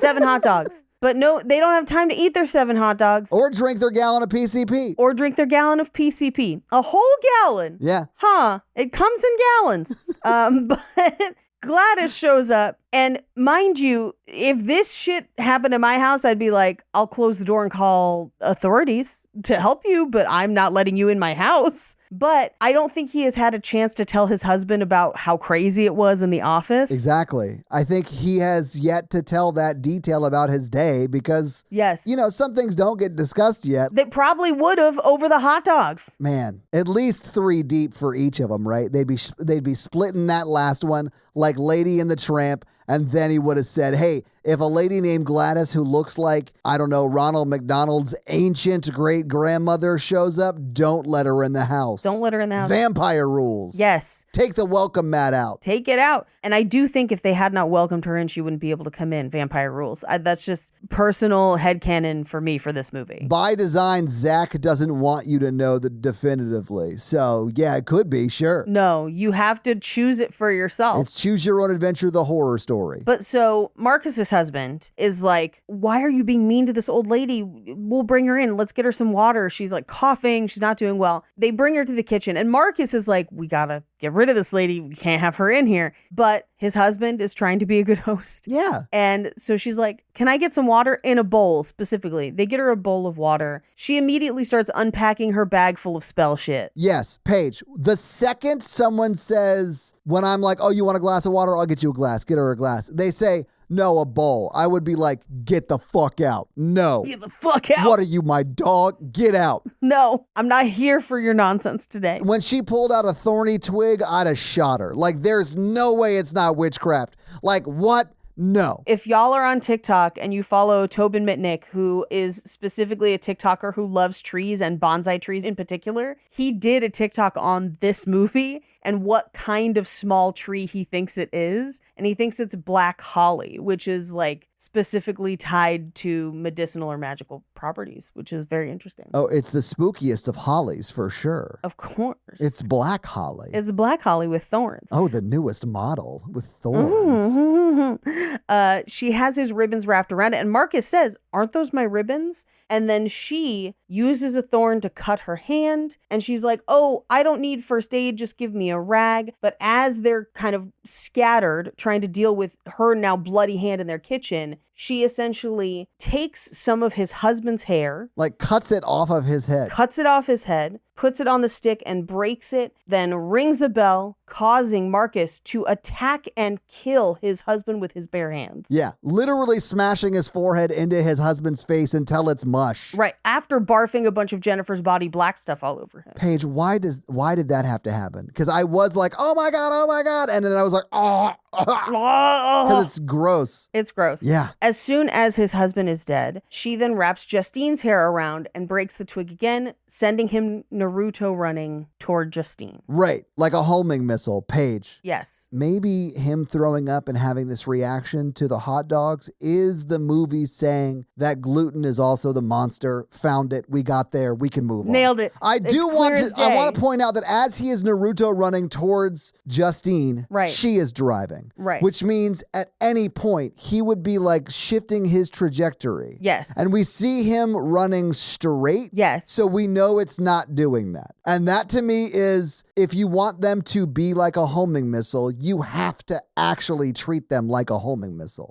So here's the thing, because I thought this about the children too, because I'm like, there'd be fences and things in the way. Right. Of getting, here. But they show that they just run through them. They just run. But we do see them turn around a corner and run down that street. So I do think it does do that. It just doesn't display that in this scene. And I'm not mad at it because we get the crazy shots of Benedict Wong just full eyes open, bloody face, scream Naruto running. And I wouldn't give that up for the world. No, it is pretty great. And he does an amazing job with this because it's freaky. It's very freaky. I mean, it looks almost like his eyes are so wide. Yeah. It looks like he scratched out his eyelids. Well, he didn't, but it looks like, because his eyes are like he is wide, emoting so much. It's so well done. It's crazy good. It's wild. It's like Clockwork Orange level. Yes. Like it's yeah. a lot. When he's got the eye separator things. Yeah. I hate that too. Ugh. Yep. But we cut back to the gas station, and now we're back where we were in Josh Brolin's vignette, where Benedict Wong shows up and holy shit, the fight is on. Justine, runs into the mini mart, followed by Marcus, who chases her. Josh Brolin tackles him into a freezer, which fucks his hand up. And then she has time to escape and get back out to her car, but not before running past the guy behind the counter who's like, quit fucking up my store. And she's just like, fucking help me. Like, oh my God. I love that moment so much because he's like, hey, stop ruining shit. And she's like, I'm not the problem here, asshole. Call somebody. Like, right. It's just such a funny exchange in that scary, tense moment. Oh my God, yes. So she gets in her car. She drives. Josh Brolin gets in his car because Benedict Wong runs after her in the car. And then as they're driving, Benedict Wong runs through an intersection. The light has changed. And another woman just hits him with her car because he is completely oblivious to any forces outside himself. Yeah. And we do see his brains all over the ground. It's gross, man. I hated it. The body horror in this is gross, but I think it's done really realistically and really well. It is realistic. Having seen shit like that, it is realistic and it sucks. Yeah. Yeah. It's not good. It's not. Anyway, we cut to the hospital where they are fixing Josh Brolin's hand, and Justine has waited for him. I love that reveal, kind of. It's not like it's a will they, won't they at all by any means, but it's like this guy who was like, hey, this teacher's the problem and harassing her for it. Right. She like, even though I think at the beginning of this exchange that led them here, she probably like kind of hates him. Yeah. And he kind of hates her. But through this like shared trauma of like, holy shit, this is clearly bigger than we both thought it was. Right. And it can't be you because you saved me and or I saved you and saw someone else trying to kill you. Right. That was otherworldly-ish. Right. And it just like bonds them together in this very real, like human way, in a non-romantic way though. Yes. And I really loved that part of it. Yeah. Well, and as they're kind of talking about it, she's like, I swear the last time I talked to him, he was normal and I've never seen anything like this. And he's like, I have seen something like this. Can I show you something? Yeah. And this is when he's like, okay, here's the map. Here's the video of the kids. They are basically straight shot like a heat-seeking missile, and they all seem to be going towards this same target at the apex of their trajectories. And this is where Justine is like, that's Alex's house. It's right there. I know exactly where it is. I've been there multiple times. We then cut to Alex's vignette. Yeah. Where I do think it's really interesting that on the day of school where his aunt comes, they're studying parasites. Yeah. Which is kind of interesting. Yeah. But his dad picks him up. We get some views that Alex maybe doesn't have the easiest time in school. He's a little bullied. He's a little shy. But we find out his aunt is coming to stay. Something that I think is super interesting is that no one can really define whose aunt it is and why and how. Because in the parent-teacher conference, she says Alex's mom is her baby sister. We know that's not true. It can't be true. Alex's mom is like, this is my mom's cousin or some sister or something. Yeah. My mom would have done it, so I'll do it. And then at some point she says that she is potentially the dad's aunt. Nobody knows whose aunt it is. It's a mystery. But she gets there late at night. And the next morning, Alex wakes up. He's getting breakfast. He's brushing his teeth in the morning. And he peeks into her room when he's not supposed to. And she is bald and scary. Yeah. It honestly looks like someone who's like late stage hospice who was like just really struggling with a cancer diagnosis. And so it's also sad because you do think like that's just a terminally ill cancer patient, you know, like that kind of thing. Right. But it's not. It's not. She's a witch. Or she's a metaphor for alcoholism or the parents falling into some sort of extremism. There's tons of different ways you could read this and be right because the movie doesn't tell you. It doesn't. I favor the alcoholism metaphor because I think that's where the soup and everything comes in, and it's a parentified child who is then forced to parent their own parents. Yeah. In a way. And it's the thing that you can't tell anyone about at school because there's, stigma around it and you're drowning and having a horrible time at home and you don't feel like there's anyone who can help you as a child. I could argue, and I'm not saying this because you're wrong. I think you're absolutely right. Yeah. I just think I'm right too because Zach didn't care. Right. And he didn't want to tell us what it was about. There you go. I think that you could look at the windows that are covered in newspaper at Alex's house as his parents focusing on what the media is telling us to like keep us fighting with each other and not seeing the actual world outside and the neighbors that are actually around them in their community. Possible. But I am just like saying that because it supports my case in this thing I just like made up, but you can read that way because it's so ambiguous. Yeah. I think for me, reading it as the alcoholism metaphor connects a through line of addiction throughout the movie. But that's why I latched onto the addiction metaphor, whereas my friend is like trauma impacts people in a bunch of different ways. Also correct. Yeah. Good news. You're all right. Anyway, Aunt Gladys is sleeping. On the way to school, he's then asking his dad, like, hey, how long is she staying? And his dad's like, it's hard to say. She's not getting better. She's probably here till she dies. Like, heads up. Yeah. But we cut to the end of the day and his dad's not there to pick him up. That's unusual. So he walks home. Which is also unusual. I don't think that they would just let what is he, third grade? Like he's the third grader. In elementary school, at least. I don't think they would let an elementary school kid just like walk home. I mean, they did in Japan. I saw a bunch of them this week, but... Yeah, it's because it's safe in Japan. Well, I guess the kids haven't disappeared yet. So maybe they are under the illusion that their small town is very safe. And that has not been disrupted yet. I mean, why would it have been? They still have all 17 kids in this one class. Exactly. And all the other classes too, yeah. Yeah. So he walks home and his parents are sitting at the table, but they are catatonic. And Aunt Gladys is now in the kitchen like, oh, good to see you. And he's like asking questions. He wants his parents to respond. They won't. And so Aunt Gladys is like, you go to bed, no dinner for you. Yeah, because the kid's like, what's going on? And she's like, I don't want to tell you. Go to bed. Yeah, go to bed. They're just resting. We cut to the next morning. His parents are still there. And Aunt Gladys is like, all right, before you go to school, you don't get to tell anyone that I'm here. You can't tell anyone that your parents are resting. And I'm going to prove to you why. And she does a spell in front of him that causes his parents to basically stab themselves in the face with a fork. Yeah. And he's like, I promise I won't say anything if you make them stop. And so she says, great, you'll take the bus. And then when you come home, you'll feed them soup and you'll be responsible for getting soup to feed them. So the next day we see him dragging these giant bags of soup home. He then gets home and Aunt Gladys is like, I'm really sick and I need your help. And if I got better, I'd go home,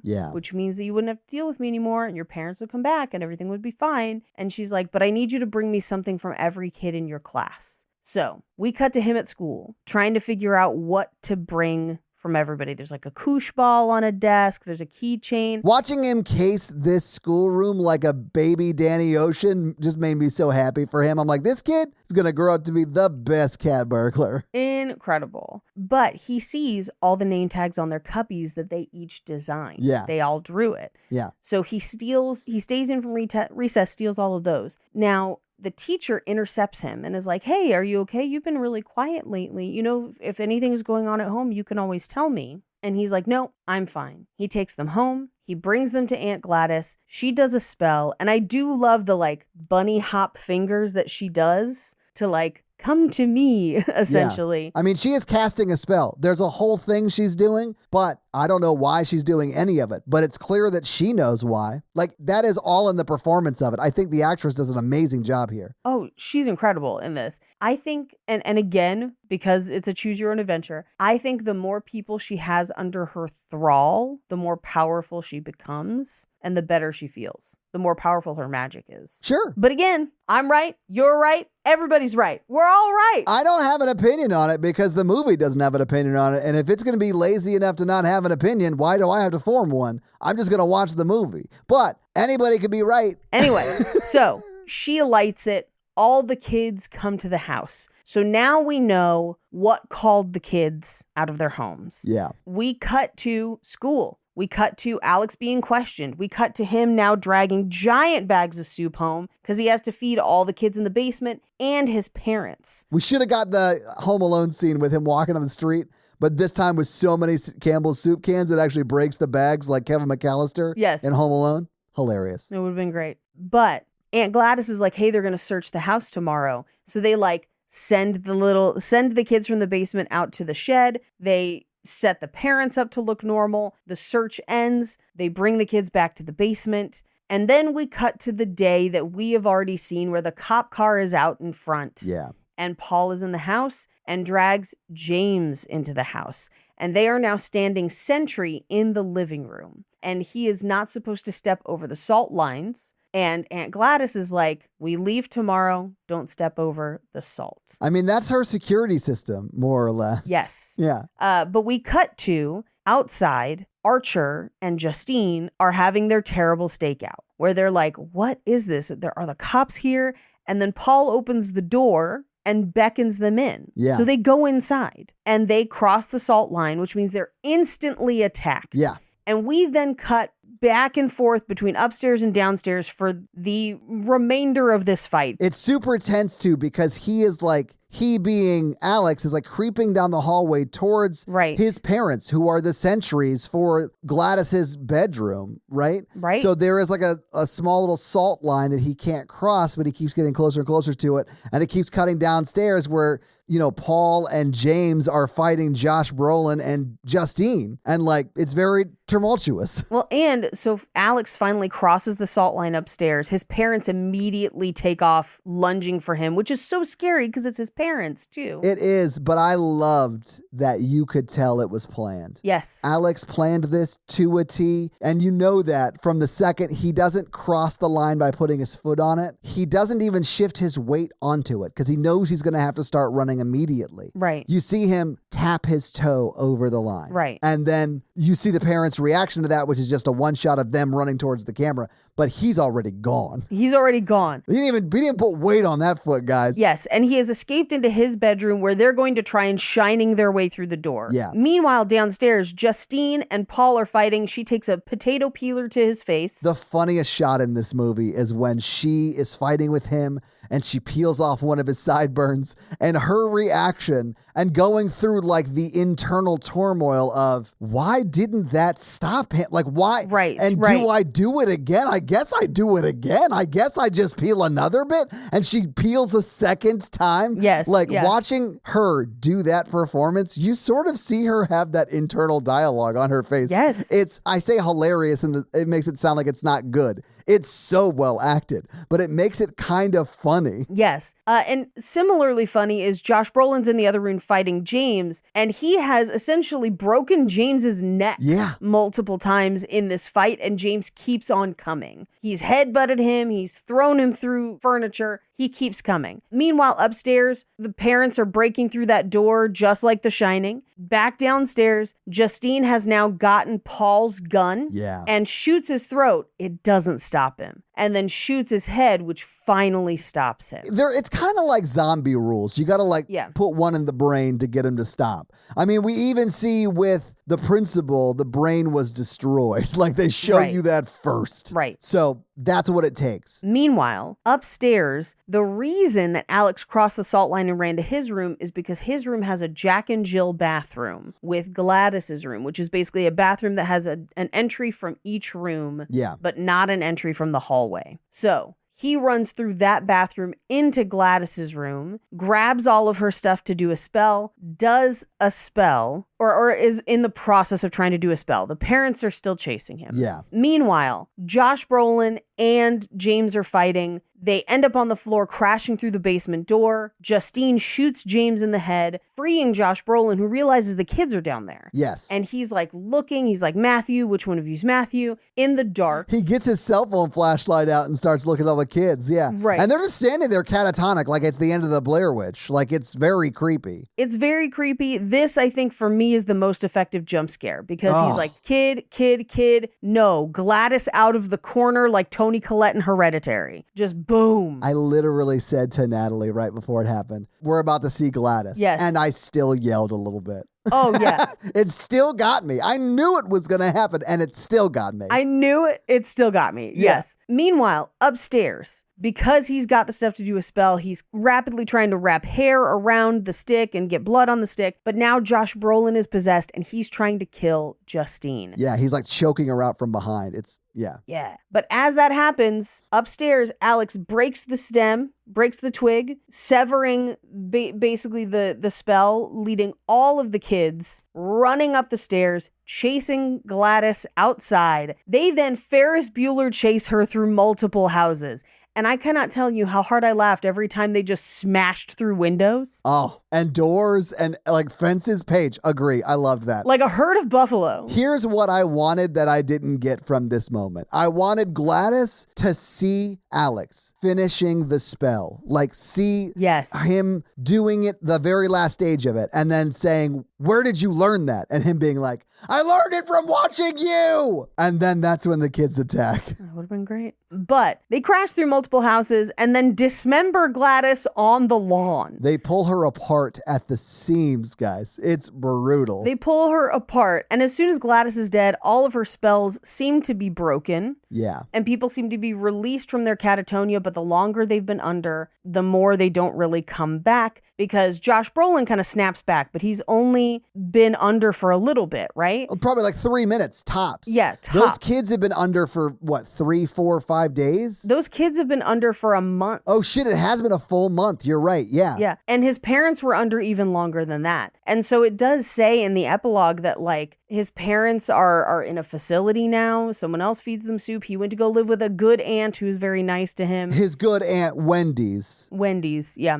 She's actually in the court of the Burger King. Yes. So convenient. Yes. But the other children, it says that some of them have just started talking again this year. And that's the movie. So having seen the movie, having talked about the movie, what did you think about weapons, Paige? I liked it even more on a second watch. I did like it on the first watch. I think you do have to be comfortable with ambiguity and kind of decide what metaphor you're going to kind of lean into for the film. But the nice thing about that is you can kind of on rewatches consider other points of view if you want to, but it's not going to wrap up cleanly. I'm okay with that. I also like the movie Us that doesn't wrap up cleanly. So like, I'm comfortable with this level of ambiguity. I'll definitely watch again. Jake just finished it and is texting me crazy things from the living room. I highly recommend, if you watched it once and you're like, I'm not sure about it, give it a second watch for sure. And if you haven't seen it, I recommend it. At minimum, like it is really well made and well acted. It is. Even though the metaphors don't tie up perfectly, the story itself does and makes sense and everything works in the world.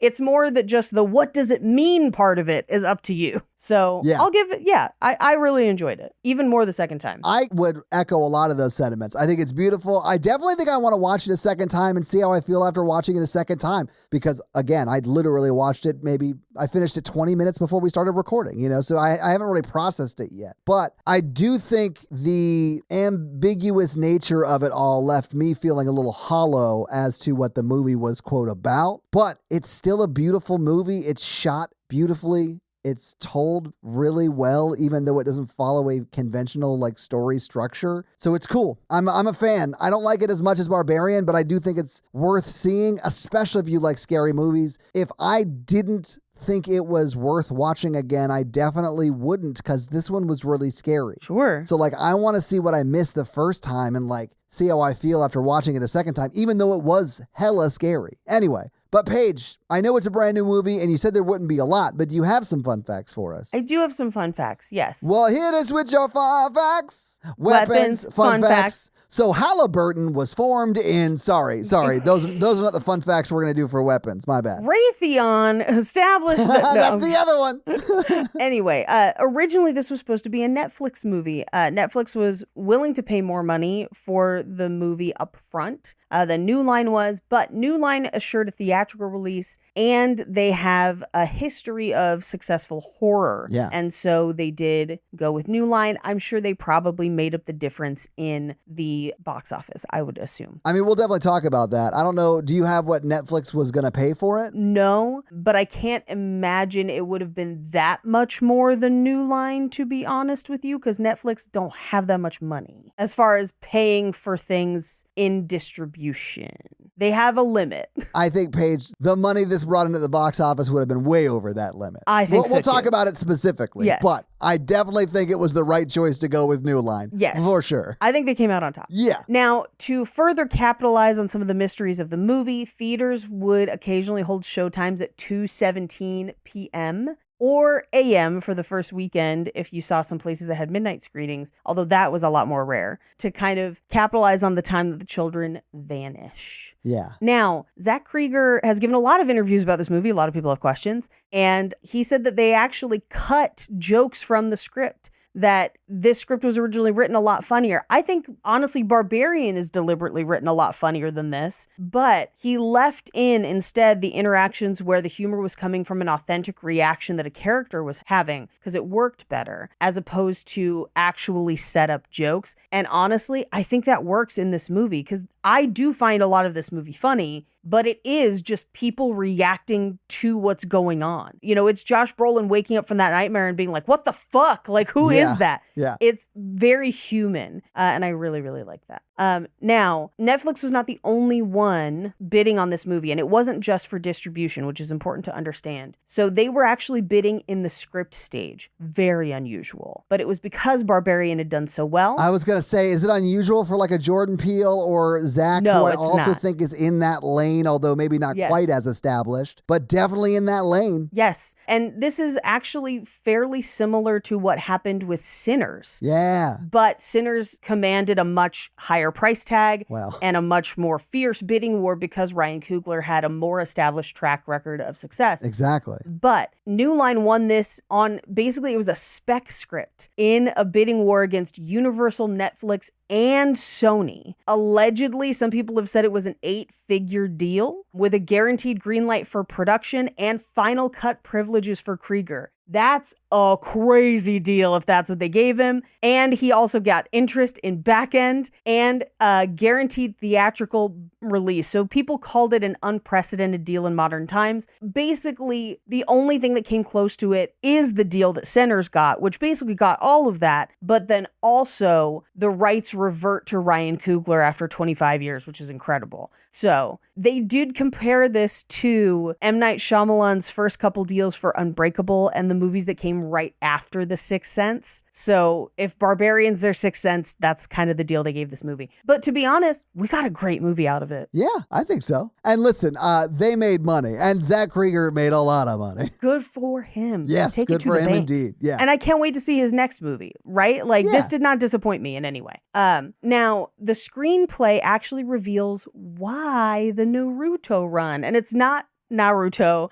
It's something a little darker. But this is something I also heard about in an interview. So he actually based the description in the screenplay on a very famous photo from the Vietnam War. Oh, You've probably yeah. seen this photo. I know. Of a little girl covered in napalm. Yep, running. And her arms are outstretched and she's screaming. Yeah. The image is called The Terror of War. She's also known as Napalm Girl. It was taken in Vietnam in 1972. Don't look for it. You'll find it. Don't look for it. It's very upsetting. Yeah. Take our word for it. It was in our history books. It's very upsetting. She was 9 years old and running from her village after it was mistakenly hit in a strike. And it became an iconic photo basically exposing the horrors of the Vietnam War. So that is what he based that running style off of. And once you hear about it, you can't unsee it, to be honest, in the movie.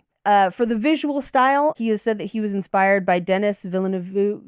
I never pronounced this right. Villeneuve? Prisoners from 2013, and cites that as an influence, the kind of washed out, somber, cloudy, rainy look of the film. By the way, that guy is the guy who brought you Dune, Yes. that series. Yes. Yeah. I mean, and if you haven't seen Prisoners, it's a crazy good movie. Is that the one you said? Yes, that is Yeah. the one I said. It is a crazy good movie. Yeah, Prisoners with Hugh Jackman and Jake Gyllenhaal. Yes. Man, that's a good movie. Yeah. Yeah. And essentially he wanted, because the film deals with themes of trauma and sadness and grief. Yeah. Everyone is kind of gloomy. He wanted this whole movie to look kind of gloomy, but still kind of washed out, but stark. And I think they do a great job. The cinematography is truly beautiful of this movie. It really is.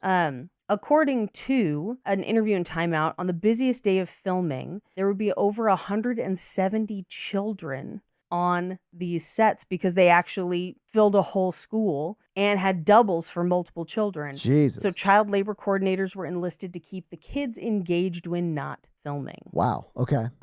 They did announce a prequel literally a month ago. Who knows what that'll look like? All right. Zach Krieger did thank David Fincher in the movie's credits for giving him constructive notes during the post-production and scriptwriting processes. Really? Yes, which is also probably a reason why this movie is great. Fincher does also make good movies. Yeah, man. At several points in the film, the same scene is seen from different characters' perspectives, which I actually really like as a writing device. They did it great. But it shows a slightly different detail and a different point of view of the same interactions in a couple different ways. For example, the bar scene between Justine and Paul, where she sees it as him coming straight from work. We then see it as coming after he has had that whole day with James, exchanging a quick hug in the bar. Paul remembers it as a long embrace. Yeah. It's really interesting to kind of see how it plays out differently, which I think is interesting. With Barbarian, and with this one, Zach Krieger has said that he came up with the premise first and worked out the rest of the plot later. I didn't have an outline. I didn't know what it was about. I was just like, let the movie show itself to me.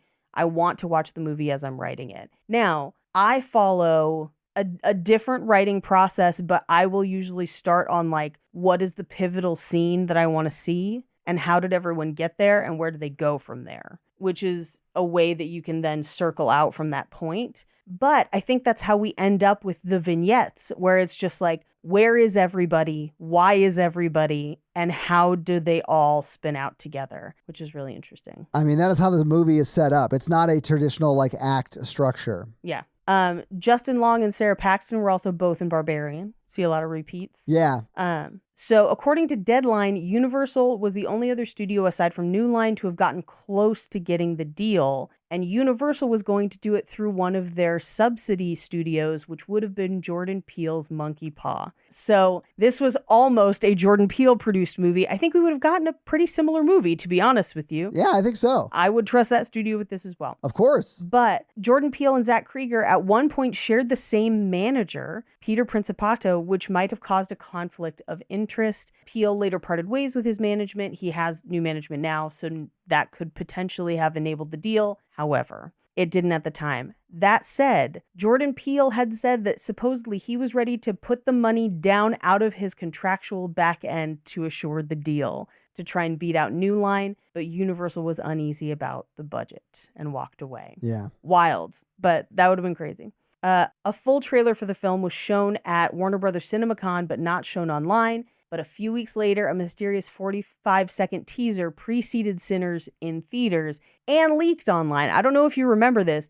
Mikey sent this to us. I remember. And it was somebody had like taped it on a phone at CinemaCon, and that's how we saw it. And Mikey and I were like, this looks fucking terrifying. Like, I'm so excited to watch this. Yeah. I'll end on this one just because I am a George Harrison fan.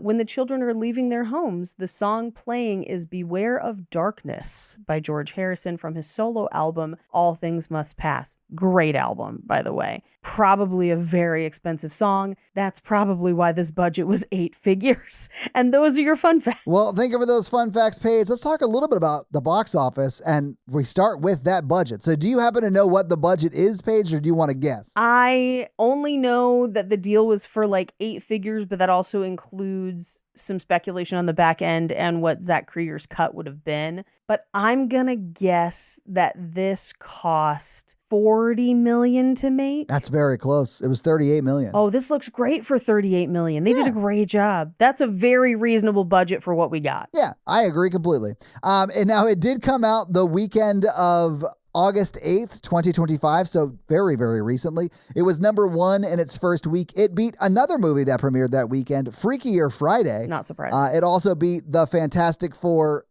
First Steps. Number 4 was The Bad Guys 2, and number 5 was The Naked Gun. Paige, what do you think Weapons brought in its opening weekend? Now, here's a fun fact I didn't touch on, but it was originally supposed to be released in January of 2026, and it did so well in pre-screeners, they moved it up to August. Well, because January is where you dump the movies that aren't going to make any money. Exactly. Yeah. Exactly. Which means that they did not have a lot of faith in this movie, and then audiences loved it, and then they put it in August. Yeah. Which is wild. It was a good call. Yeah. Summer blockbuster. I'm going to say opening week, this probably made $21 million. Oh, Paige. Remember, $38 million budget. Yep. It brought 43.5 in its opening weekend domestically. Good for them. Yeah. Back up the money truck, man. I know.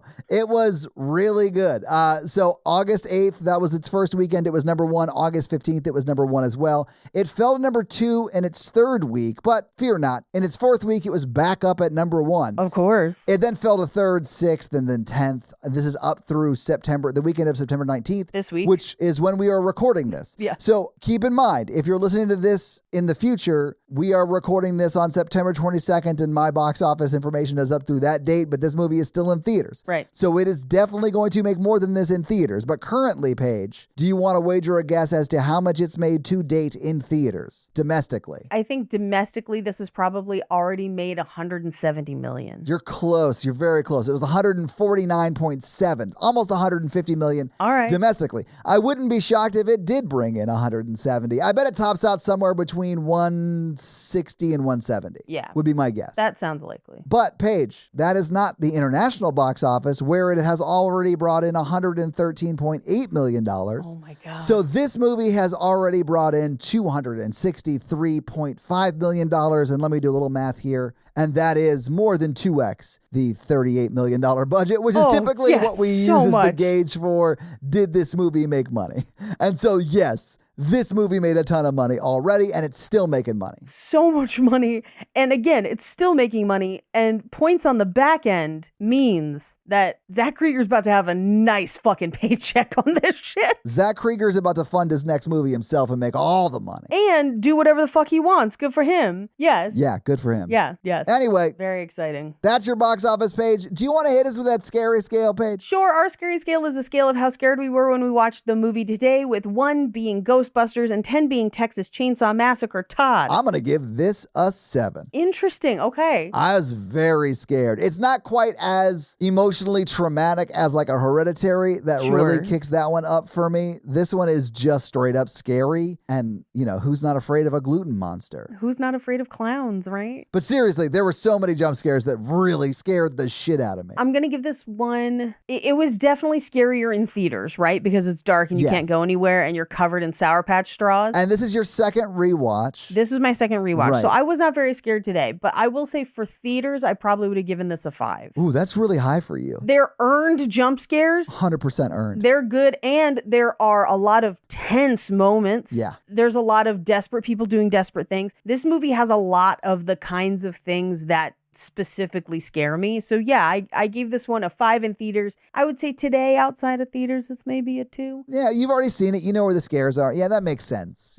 Yeah. I'm really hoping on a second rewatch it's closer to like a 3 or a 4 for me, Yeah. Well, and once you know that really crazy like ceiling scare is coming, like Yes. I think that'll help you a little bit maybe. I hated that one. So it scared the shit out of me. That's your scare scale. Yeah, so this week, Paige, you made us watch Weapons as we transitioned out of Dracula weeks, almost full month, Yes. because we forgot there were 5 in September. And Correct. what are we going to transition into after this, transitory Weapons episode here? It's October, which means it's sequel month. Yeah, so we're doing it again. Sequel month.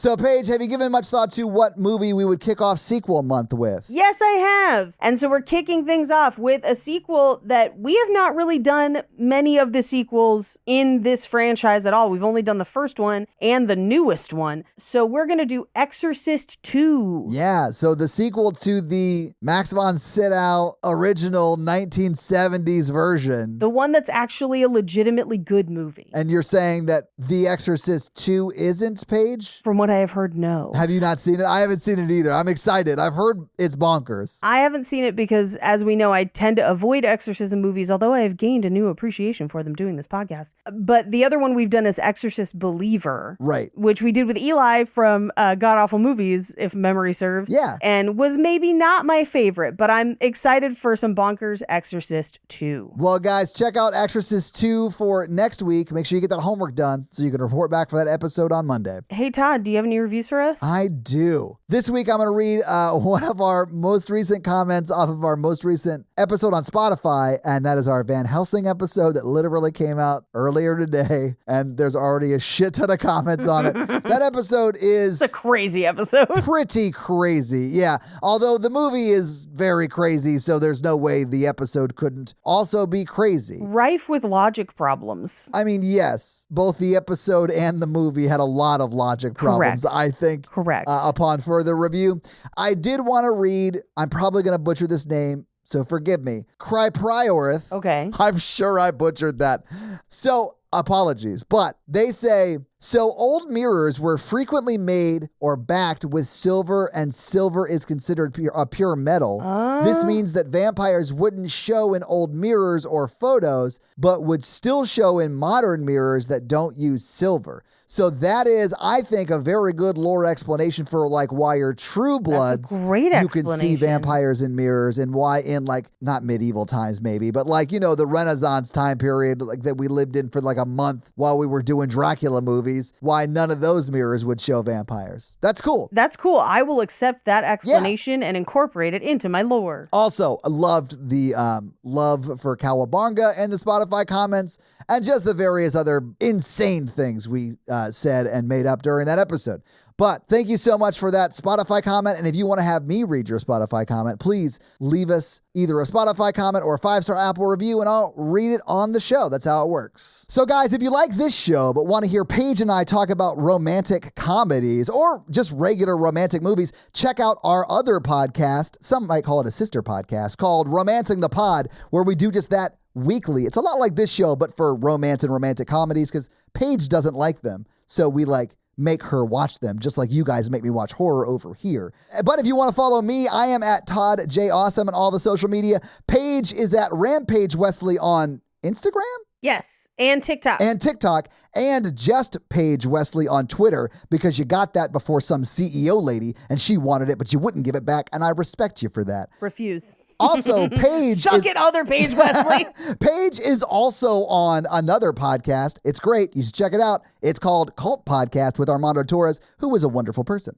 And if you want to support this show, go to Patreon at patreon.com/horrorvirgin, where there are a lot of great levels and a lot of great things. We do the Patreon shout outs at the beginning of every episode. We do listener requests, stuff like that, bonus episodes. So you'll be getting all of that content, plus episodes a day early with no ads, and who doesn't love that? So sign up for the Patreon and get a lot of great stuff. That's going to be it for us, you guys. I'm Paige. And I'm your horror virgin, Todd. Keep it ooky spooky. Yeah, have an amazing week, guys. We should all go out and Naruto run, nerds.